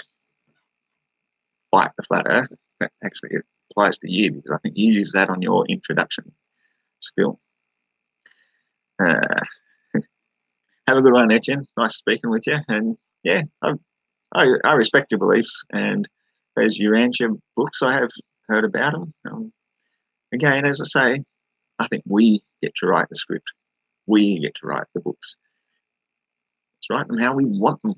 You know, let's not accept anybody's other concepts. The stars are only a couple of hundred miles above the Earth, of course. However, while flat earthers wholeheartedly think that you should accept everything they say without question or proof, you shouldn't give NASA the same privilege, because number 5, NASA is like super evil and corrupt. In the world of flat earthers, no single entity is treated with more contempt and animosity than those dicks at NASA. Why? Well, it probably has something to do. Let's have a quick look at that, shall we, young fella? Young bald nut, whoever the heck you are. I think you said your name was Simon or something, Simple Simon. Earlier on, you were giving Hitler a hard time for being, what was he? Some of the most non-good guy in human history. I think, yeah, words to that effect. My short-term memory is escaping me again because it's irrelevant and unimportant, like everything you're saying. But here you are talking about NASA. Now, who was NASA founded by? Do you know what happened at the end of World War II? Have you ever heard of Operation Paperclip? Some 300 German Nazi scientists, many of them on trial for war crimes in Germany, were taken from Germany, given visas, brought to America, and founded NASA. That's where it came from. You might have heard of Werner von Braun. He was one of the better ones, the higher ones. He was basically one of the leading founding fathers of NASA, a Nazi scientist. So you want it both ways. You think the ones that you saved from Germany are all good guys, non-propagandists, don't invent stuff. They do real science on behalf of the American people, spending $52 million a day for science and space research. Meanwhile, your vets are left to bloody fend for themselves on the streets. You've got homeless people everywhere, increasing all the time. Homelessness has become one of the biggest it's ever been in US history. They've got all this money to throw on missions to Mars and other bullshit, invented fantasies to keep the dream alive, while in reality, people are going broke. People have got to work multiple jobs just to survive, if they can even get them, if you can find them. Here in Australia, it's bloody hard to find decent work. Trust me. I've been really struggling these last few years, but hey, I float. But I'm not going to sit and listen to you defend NASA after you already put shit on Hitler, when it's basically Hitler's army is running NASA. Hello? And you know what gets even better? Is Werner von Braun speaks to us from the grave. He literally speaks to us from the grave. He has on his headstone a single little biblical quote from Psalms something or other. I don't remember all this information. All I remember is it says, the firmament showeth God's handiwork. Now, why would a man devoted to NASA, going to the moon, space, and all this other crap talk about a firmament? Why would that be the very last thing he tells us from his grave? that the firmament showeth God's handiwork. I think you guys are in for a big shock when it all comes crashing down and you realize, wow, you're defending your fantasy. It's a basically Hollywood fantasy full of propagandists, full of Nazi scientists. It boggles the mind.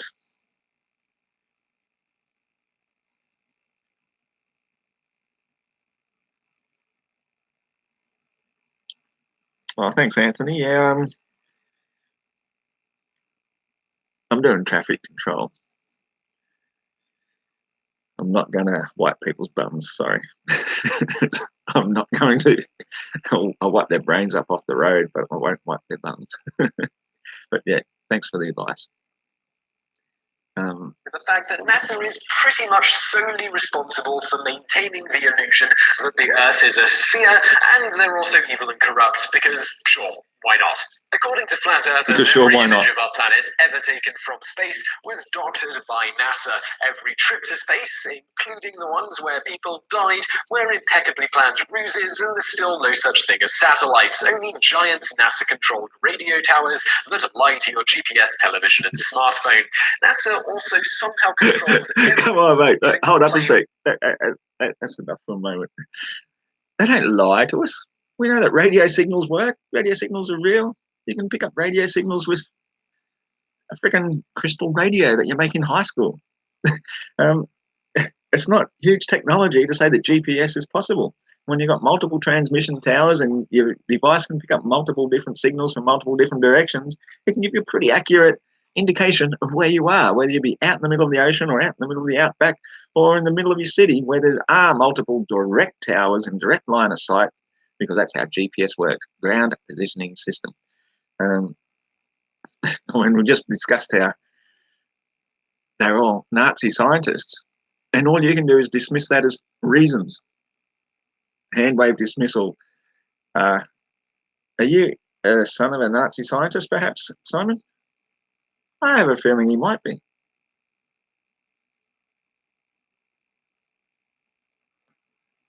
I mean, unfortunately, his mug doesn't come through too well here, but let's have a bit of a look.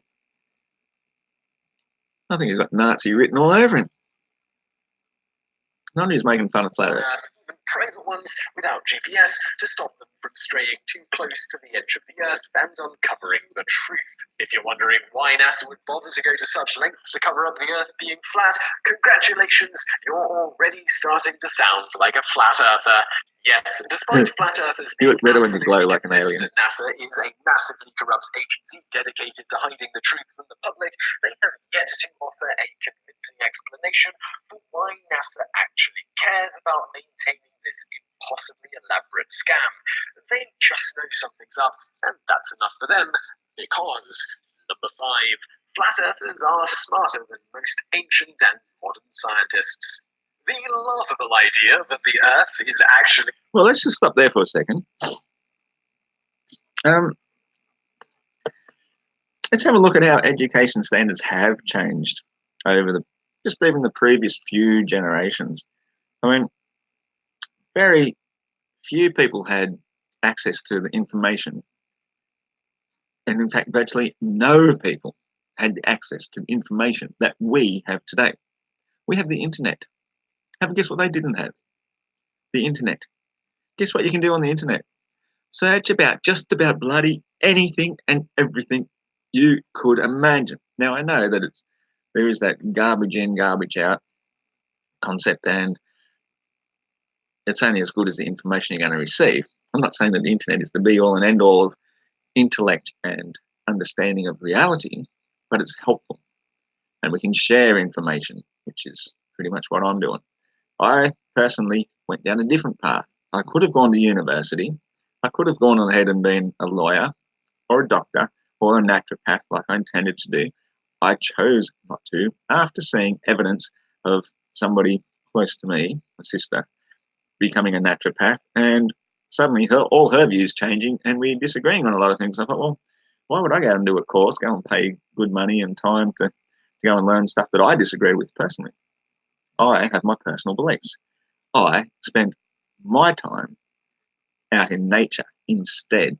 I've spent thousands of hours, sometimes just not necessarily meditating, but certainly in quiet contemplation, enjoying the beauty, swimming in the ocean, being at one with nature, living in harmony, and learning on a different level from my surroundings, things which you cannot learn in a classroom.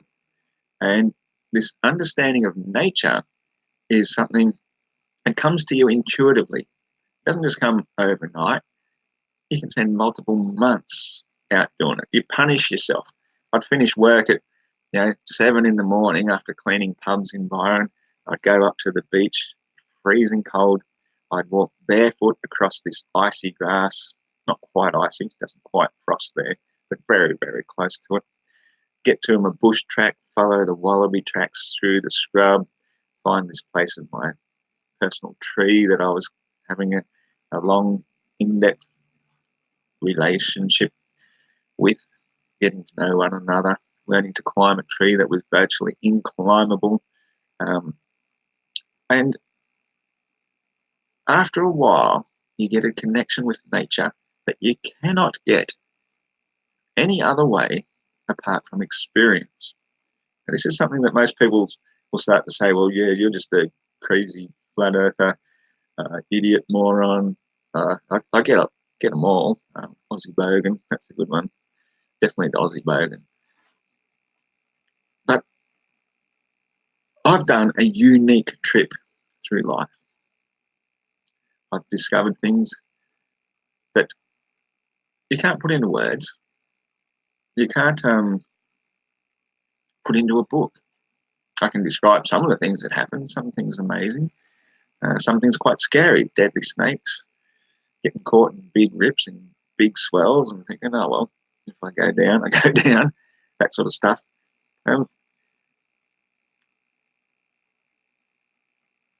So education comes in multiple forms. And the other thing that I have been able to do is intuit reality. This is not something that most people can do because they are intellectual. Me being very much left-handed, I have a very active right brain.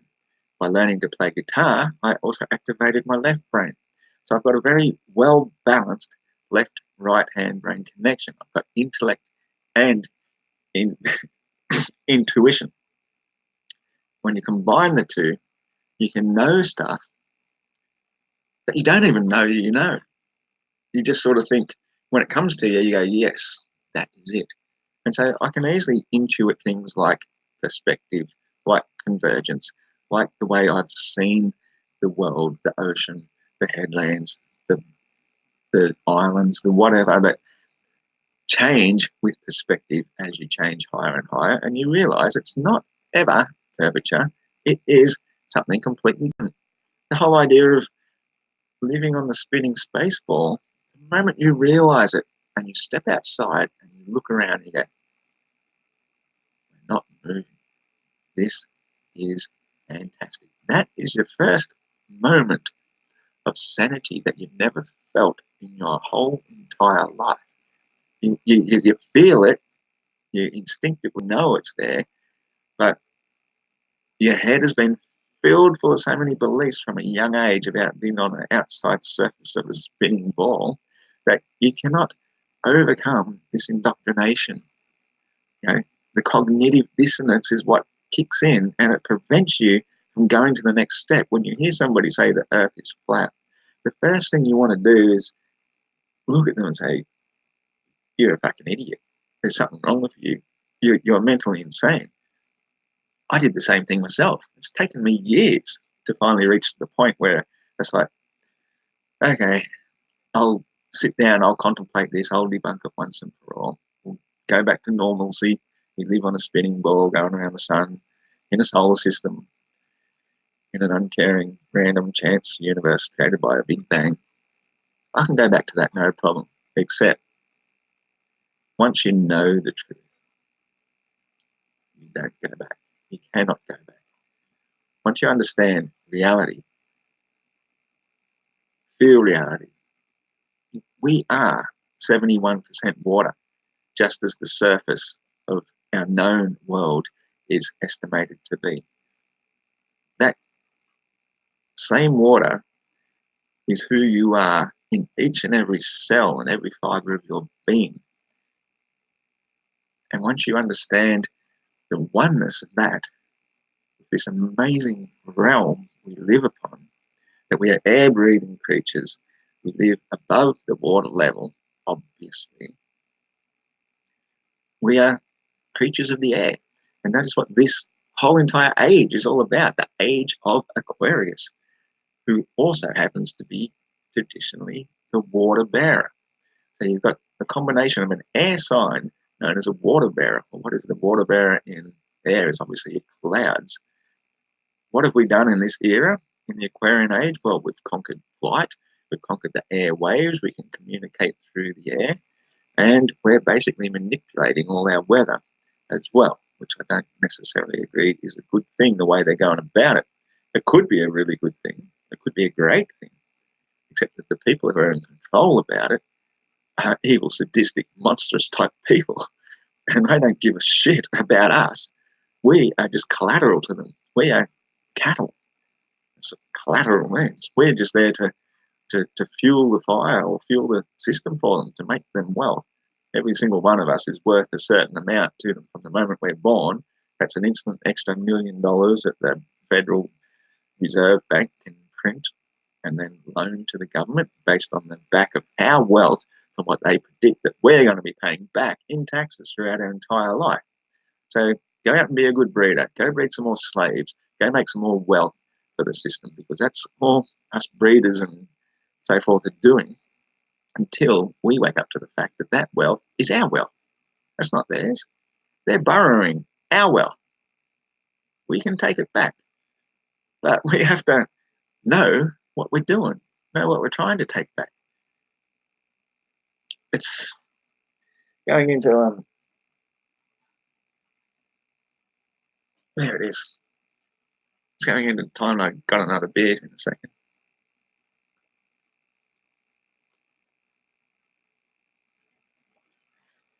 Okay, I'll read a couple more comments. And don't complain there isn't work. You wiped a few bums this morning. It's not even that bad. You make 2K a week. Well, yeah, okay. I'm happy for you, but we all have our various things that we will or will not do. And wiping other people's buttons is one of those things that will not do. Simple as that. If it's not that bad, yeah, I'm happy for you. Make good quid. I'm going to move on to the next thing now. A water-covered orb being catapulted around an exploding ball of gas millions of miles away is one that has been commonly accepted by scientists and thinkers since 400 BC. This is just a bit too long for an idea to stand unchallenged, for it not to leave a sour taste in our mouth. Flat Earth theory. Hang on. Nearly every scientific concept over that period of time has gone challenged and been debunked and moved on to something else. So how the heck you can say that just because it's a globe theory? I covered that already. By contrast, is a relatively new idea that was proposed during Victorian times by a guy using the pseudonym Parallax, which is just way too badass of a nickname for it to have possibly belonged to a liar. Parallax, who usually went by the objectively lamer name Samuel Roberton, eventually founded a school of thought known as Zetetic astronomy, which taught some of the ideas we've already mentioned today, like the Earth being surrounded by a wall of ice, the sun only being a few hundred miles away, and calling everyone with a degree an idiot. Now, come on, admit it. Flat Earth theory sounds just a little more convincing now that you know the majority of the theory is based on a book written by a guy. Well, hang on a sec. Isn't he a little bit more modern than everybody else that you're saying stood the test of time? I'm not saying I believe anything or everything that he says. I'm just saying, hey, at least he's more with the times. He's up to date, according, well, he would have been in his day. I don't get it how a 2,500-year-old Greek philosopher is somehow more accurate than a guy from 100 years ago using modern optical equipment that was available at the time. And somehow that debunks the whole movement because of reasons. Parallax. And quite honestly, if that doesn't convince you, maybe you would be swayed by the fact that when you're a flat earther, you get ads.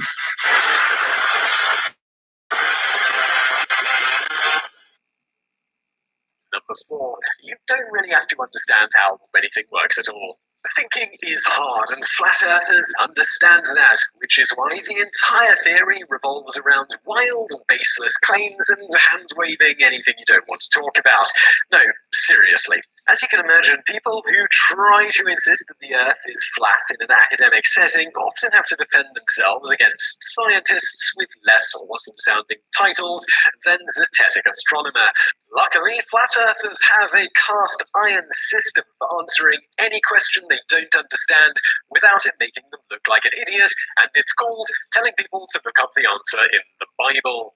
This technique was perhaps best utilized by Charles K. Johnson, who, up until his death in 2001, was one of the most well-known proponents of flat Earth theory.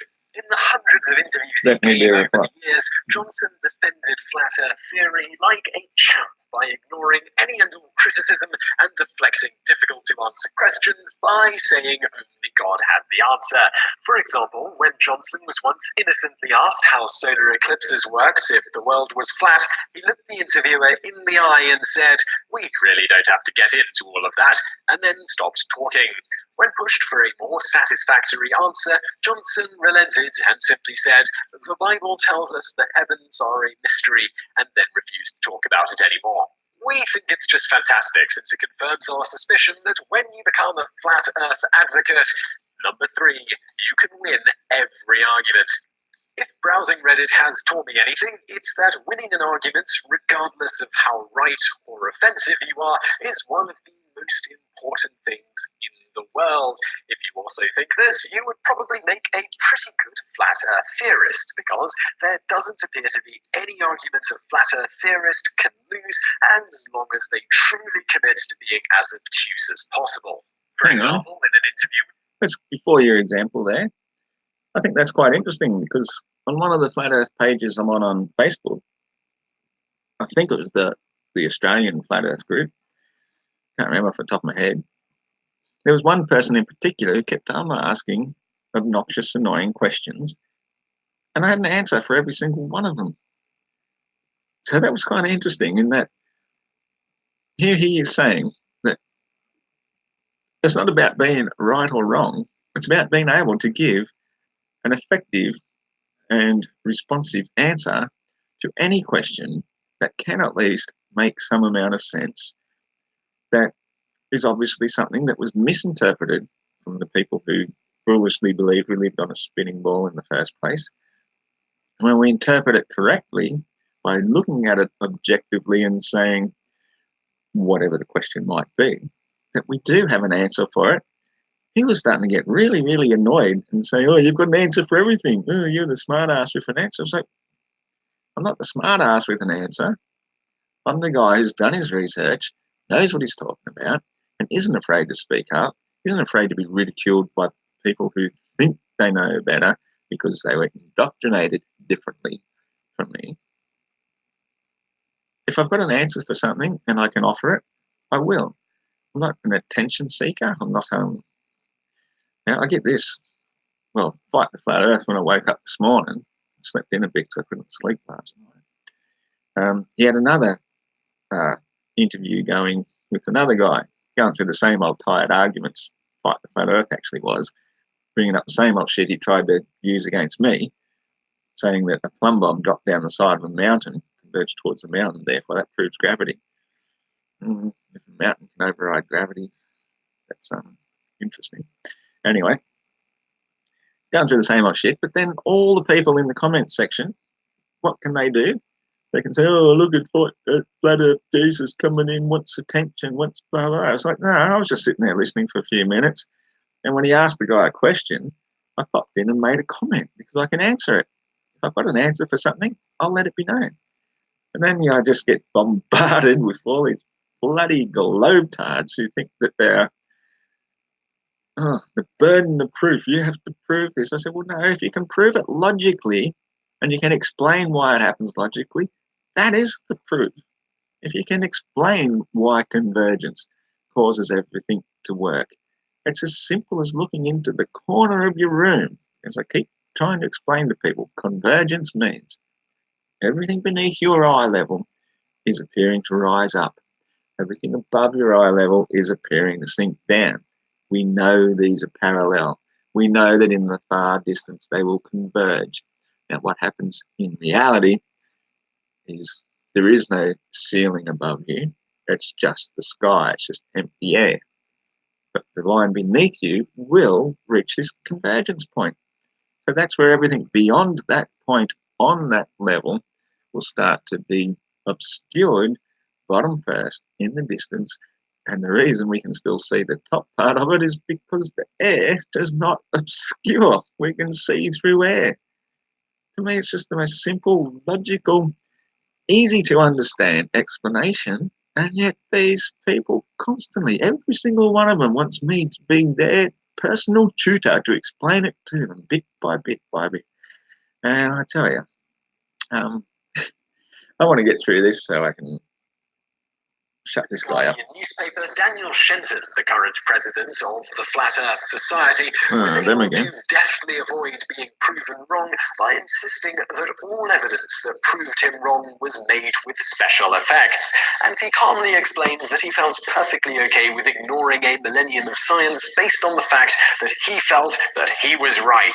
As if that wasn't delicious enough, Shenton went on to explain that it's on other people to prove him wrong, that the Earth isn't flat. You know, even though he's already dismissed irrefutable evidence as lies. Because when well, I think that's fair enough. The burden of proof does remain with the one making the claim. Now, if we go and look outside and we don't feel motion, we don't feel that the ground beneath our feet is spinning 1.3 times or 1.35 times the speed of sound. We don't feel as though we're hurtling around the sun at about Mach 86. And I know people tell me, oh, I'm using Mach wrong.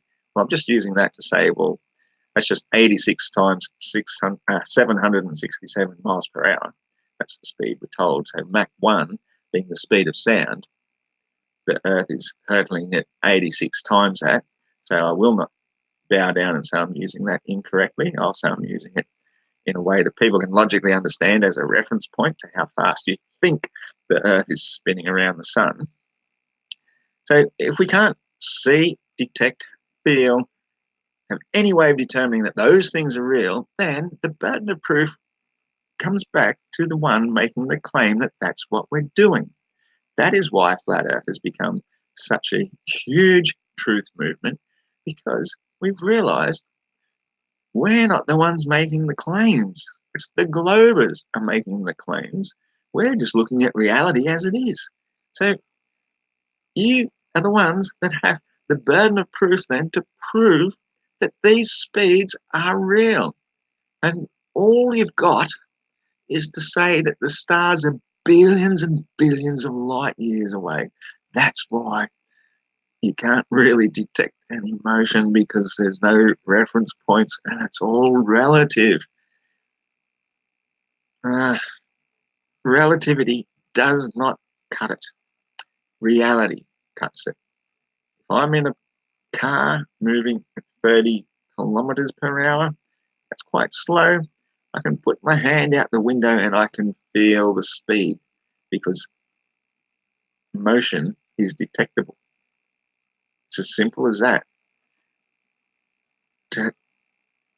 You manufacture excuses to say why motion is not detectable. You say, yeah, but the whole atmosphere is moving with the Earth. That does not make any sense in any rational way whatsoever. We have wind. We've got various local winds. You got your breeze at this level, you got your breeze at that level, you got clouds going another direction. They are the atmosphere. You cannot claim that all of this is moving, so spinning 1,040 miles per hour and hurtling through space at 66,006 miles per hour, and it's all moving just the right amount constantly so that it appears that it's not moving at all. They have a still day. Insanity, once again, belongs to the globe believers who have not given critical thought to what they believe in the first place. The stationary planar Earth smashes the globe every single time on virtually every single observation. Now, fair enough, we can't give you a great explanation for the star trails, but we can tell you, well, it's the stars moving. That's pretty good considering you can't prove any motion of the Earth whatsoever, and you have to invent a special theory of relativity to explain why. So let's hear what Moron says to say next. Flat Earther, no proof is ever good enough, and you can always sit there smugly knowing that no matter what your opponent says, you can always ask them if they've ever been to space, and then cross your arms and say you rest your case. Hell, even if the person has been to space, you'll still win because there's no way for them to prove that the image of the Earth they saw wasn't special effects. And if they ask you to prove that you're right, well... That was a good one, actually. I'll give you that. It's true, because we know you can't go to space. We know how light works. We know that the atmosphere has a pressure gradient. We know that pressure gradients work by more air puts more pressure upon it, and that is what a plane can thrust through to get a lift. At a certain point, roughly 80,000 feet, it loses the ability to gain lift because air becomes too rarefied to get a push off it. So when you try and tell us you've been to space, what are you trying to say? That you've been 280,000 miles away, like gone to the moon, or you've been 80,000 feet and you've called that space, and you've seen it through curving windows with fisheye lenses? That's not special effects. That is normal wide-angle view lenses. We've seen multiple times. We've seen people trying to prove the globe, and then they send their helium balloon up. And what do we see from the surface of the Earth? Their fisheye lens showing curvature already. Use a real, normal lens that has no barrel distortion, and finding one of them is actually easier said than done because nearly every single lens will have some tiny amount of barrel distortion simply because lenses are round. You're always going to have a tiny amount of that. But apart from that, I don't call it special effects. If you think you've been to outer space, if you really believe you've been to outer space, you aren't a Freemason, you aren't signed into a club, you don't wear a Freemason ring on your hand, you aren't in a sworn secret society, and you're prepared to put your hand on a Bible and swear that you've been to outer space, which we've all seen Bart Siebel prove that they can't do it. They get violently angry when he asks them to do it. I think we can safely say that nobody has ever been to space. Nobody ever will. It's fictional Hollywood creation that we've been brainwashed with for well over 100 years. The truth is what's prevailing. Let's see what else you have to say. That's as simple as number 2, drawing a line on the horizon. As far as we can tell, whenever flat earthers need to prove that their theory isn't just a sack of bovine excrement, all they need to do is bring us a picture of the horizon and draw a straight line across it, thus proving unequivocally that the Earth is flat. If the other person tries to correct you by saying something like, the Earth is so unimaginably big that the horizon is always going to look flat to our inefficient human eyes, or try watching a ship sail out to sea and watch it disappear over the horizon, feel free to ignore them or just draw another bigger line to prove your point a little bit harder. Well, there you go. That's exactly what I was saying all along, mate, with your convergence. The convergence is the line that reaches the eye level. It's provably, demonstrably eye level. And anybody who raises an artificial level is merely finding excuses to say why. It doesn't appear eye level to them because they've raised an artificial level of water, some sort of liquid, high above all that water, hundreds of feet down below them, or 50 feet, whatever it may be. And all they're doing is producing a everyday theodolite, a very ordinary theodolite, showing what your height would be at that distance. If somebody was at that height in that distance, that's why they would appear this little tiny fraction above the horizon. It's got nothing to do with eye level. Eye level creates the convergence point every time, and that is why that ship, being much higher above the water level, well below your feet, gets obscured bottom first, and you can still see the top parts. It hasn't vanished due to distance diminution, as I keep trying to tell you guys. It's still visible, but the bottom part is obscured because of convergence. Perspective is really quite simple.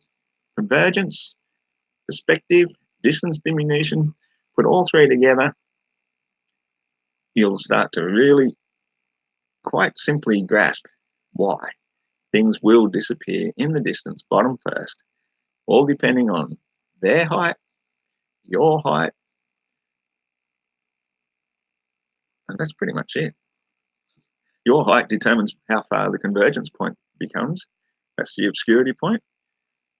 If you got up higher, that ship would come back into view. If you kept going up higher and higher, it would come back into view in totality. But if it was a tiny little boat and it went out to the horizon and it shrunk due to distance diminution, you can zoom in on it and bring it back into view because it's just a little one. Because it's a really big one, it doesn't disappear that way. It gets obscured first before it disappears due to convergence. And zooming in on that won't bring it back into view, the part which is already obscured. It's not rocket science. If anyone ever tries to trip you up, as people whose mind isn't as open as yours is are wont to do, by showing you a picture taken from orbit in which the horizon is clearly curved, all you need to do is tell them that that's caused by the camera lens, or better yet, tell them that their picture actually proves your point. Like an entire forum of flat earthers did when a guy turned up with a picture taken from orbit by a totally independent source that NASA couldn't doctor that clearly showed a curved horizon. When the flustered poster asked someone to explain to him how a flat planet could have a curved horizon, one poster simply responded, "Because circles are curved," and that was considered a satisfactory answer. Well, the round This table gets to is. the heart of why we think everyone watching this should give serious consideration to believing the flat earth theory. Number one, believing the flat earth theory makes you special. As far as we're concerned, the main reason to believe the flat earth theory over the thing we as a species have considered fact for 25 centuries is because doing so makes you really special. Believing the earth is flat lets you simultaneously act intellectually superior to everyone you know, while also not understanding anything you say on anything more than a superficial level. You can sit around in your exclusive club forums and look down your nose at other people while never bothering to improve yourself in any meaningful way. Like with other conspiracy theories, you can use believing the earth is flat as an excuse to dismiss the opinions and feelings of anyone you'd normally have to treat like a human being as a necessary evil to educate them about the truth. In short, the main reason you should believe that the earth is flat is because once you've decided to believe it, you'll never have to put effort into having a meaningful human connection ever again. So I hope you found the video entertaining. As I said at the top, it is all entirely sarcastic. Everyone except for those all entirely sarcastic. Know that the earth at least he covered his ass with that. If you did like this video, yeah, that was just the most stupid conclusion I've ever heard. We are constantly trying to improve, work upon better ideas of how we understand how reality works. Regan, how you doing? I don't know who Fyodor Dostoevsky is, but get Godless Girl in. She's a black belt and always keen for a fight on either side. She knows press up the best on the internet after years of DD training. That's, yeah. Whoosh. Major Flat D. Is it almost over? Yeah, Major. It's just about there. I need to have a break. I've been going for 2 hours. The character on the laptop is a liberal left-wing feminist git. There you go. Michael Gordon has spoken. G'day, Michael Gordon. Oh, you're talking about the one on it's a tablet. I'm the one on the laptop. And I don't think I've ever been called a liberal left-wing feminist git, but hey, I'm all for equal rights, but you know, I'm not even going to talk about that sort of thing. That will get me banned just like that. Just like I don't talk about the small hats, Hitler, any of those controversial things, even though I've spoken a little bit about it. Yeah, that guy was a bit of a total tool. I actually have to listen to what he said again one last quick time. That is because once you've decided to believe it, you'll never have to put effort into having a meaningful human connection That's it. ever again. Once you've decided to believe it, that's the bit that really gets me. That's what made me think last night when I saw this. I thought, if I get a chance tomorrow, I'm going to make a debunking video on this twat. And it's not like we decided to believe it. It's really, it gets me. I tried hard not to believe it. When somebody told me they thought the earth was flat, I still thought they were insane. When my father-in-law told me years ago he thinks the earth was flat, I thought that was the most incredibly stupid, insane thing I'd ever heard in my life. But he was serious. He was sensible. So a few years back, when one of my Facebook friends says he believes it's flat, at first I just laughed and said, yeah, no, whatever. Didn't even respond. After a few more times, I thought, well, if this guy thinks it's flat, he's not a stupid guy. I'm going to look into this. First thing you do is look into Eric Dubé's 200 proofs. It's a really good starting point. I recommend everybody start there. I reckon I could debunk a good percentage of them. I thought some of them were bad examples. Some of them were just multiple examples of the same thing over and over. You know, things distant that shouldn't be seen. But by seeing multiple examples of different places where things were seen, sort of shows, well, the curvature has to be average and constant to be a globe. Otherwise, it's not a globe. Otherwise, it's just like some sort of hexagonal thing full of flat places everywhere where eventually everything keeps dropping off in sharp angles. That never happens either. So here's a good place to start. And of course, from there on, I'll just keep researching and researching, going out, doing my own experiments, looking for more and more.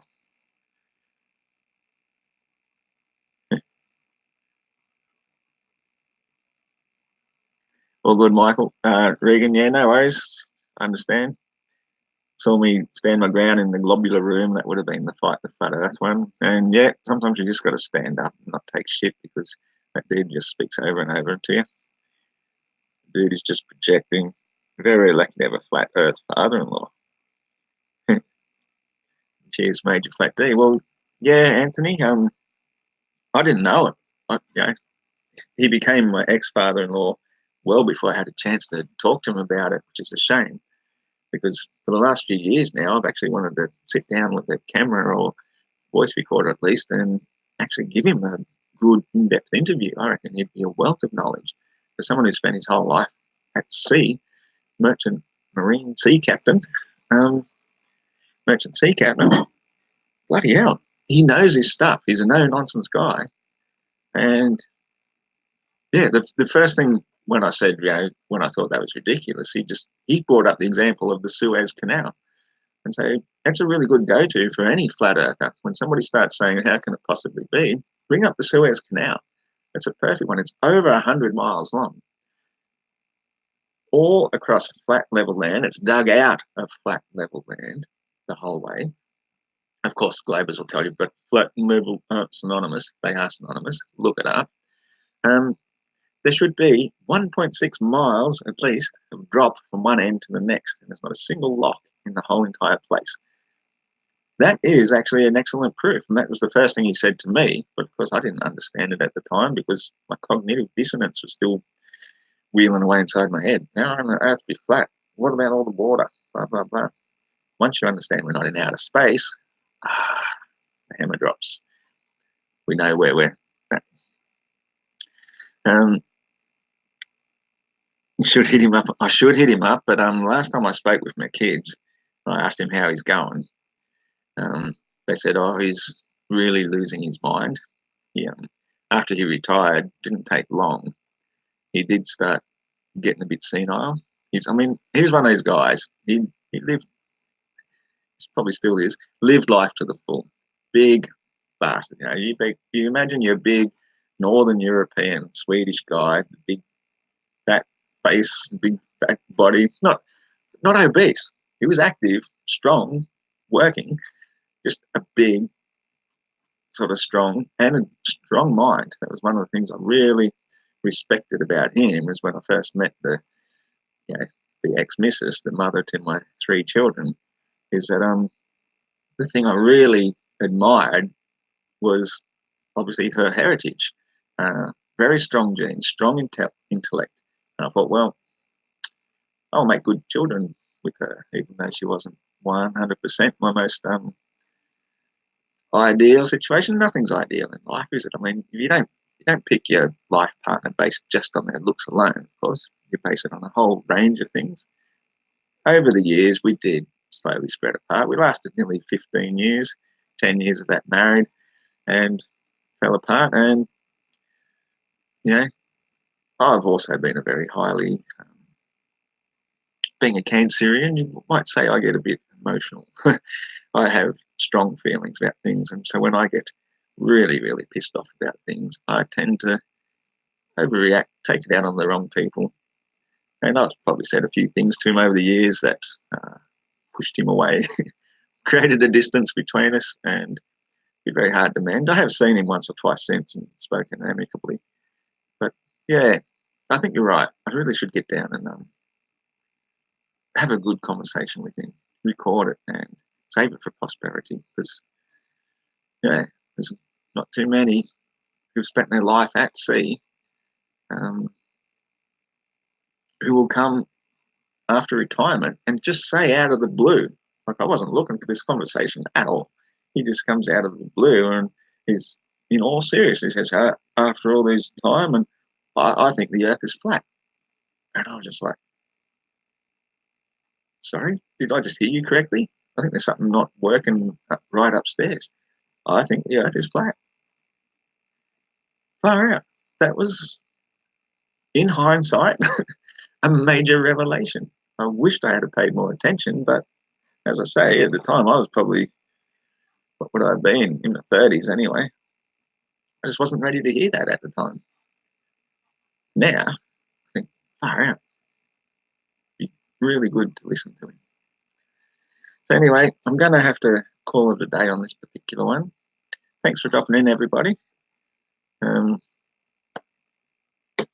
I was really tempted to make a different one altogether today, but obviously if this one took 2 hours, it's 2 o'clock, I do have something to go and do shortly. Apparently Red's Rhetoric was doing a live stream at about 1 o'clock today too, which I might drop in and see if you're still doing that after I go grab another beer and make some room in my bladder. So, yeah, I think this story is not over.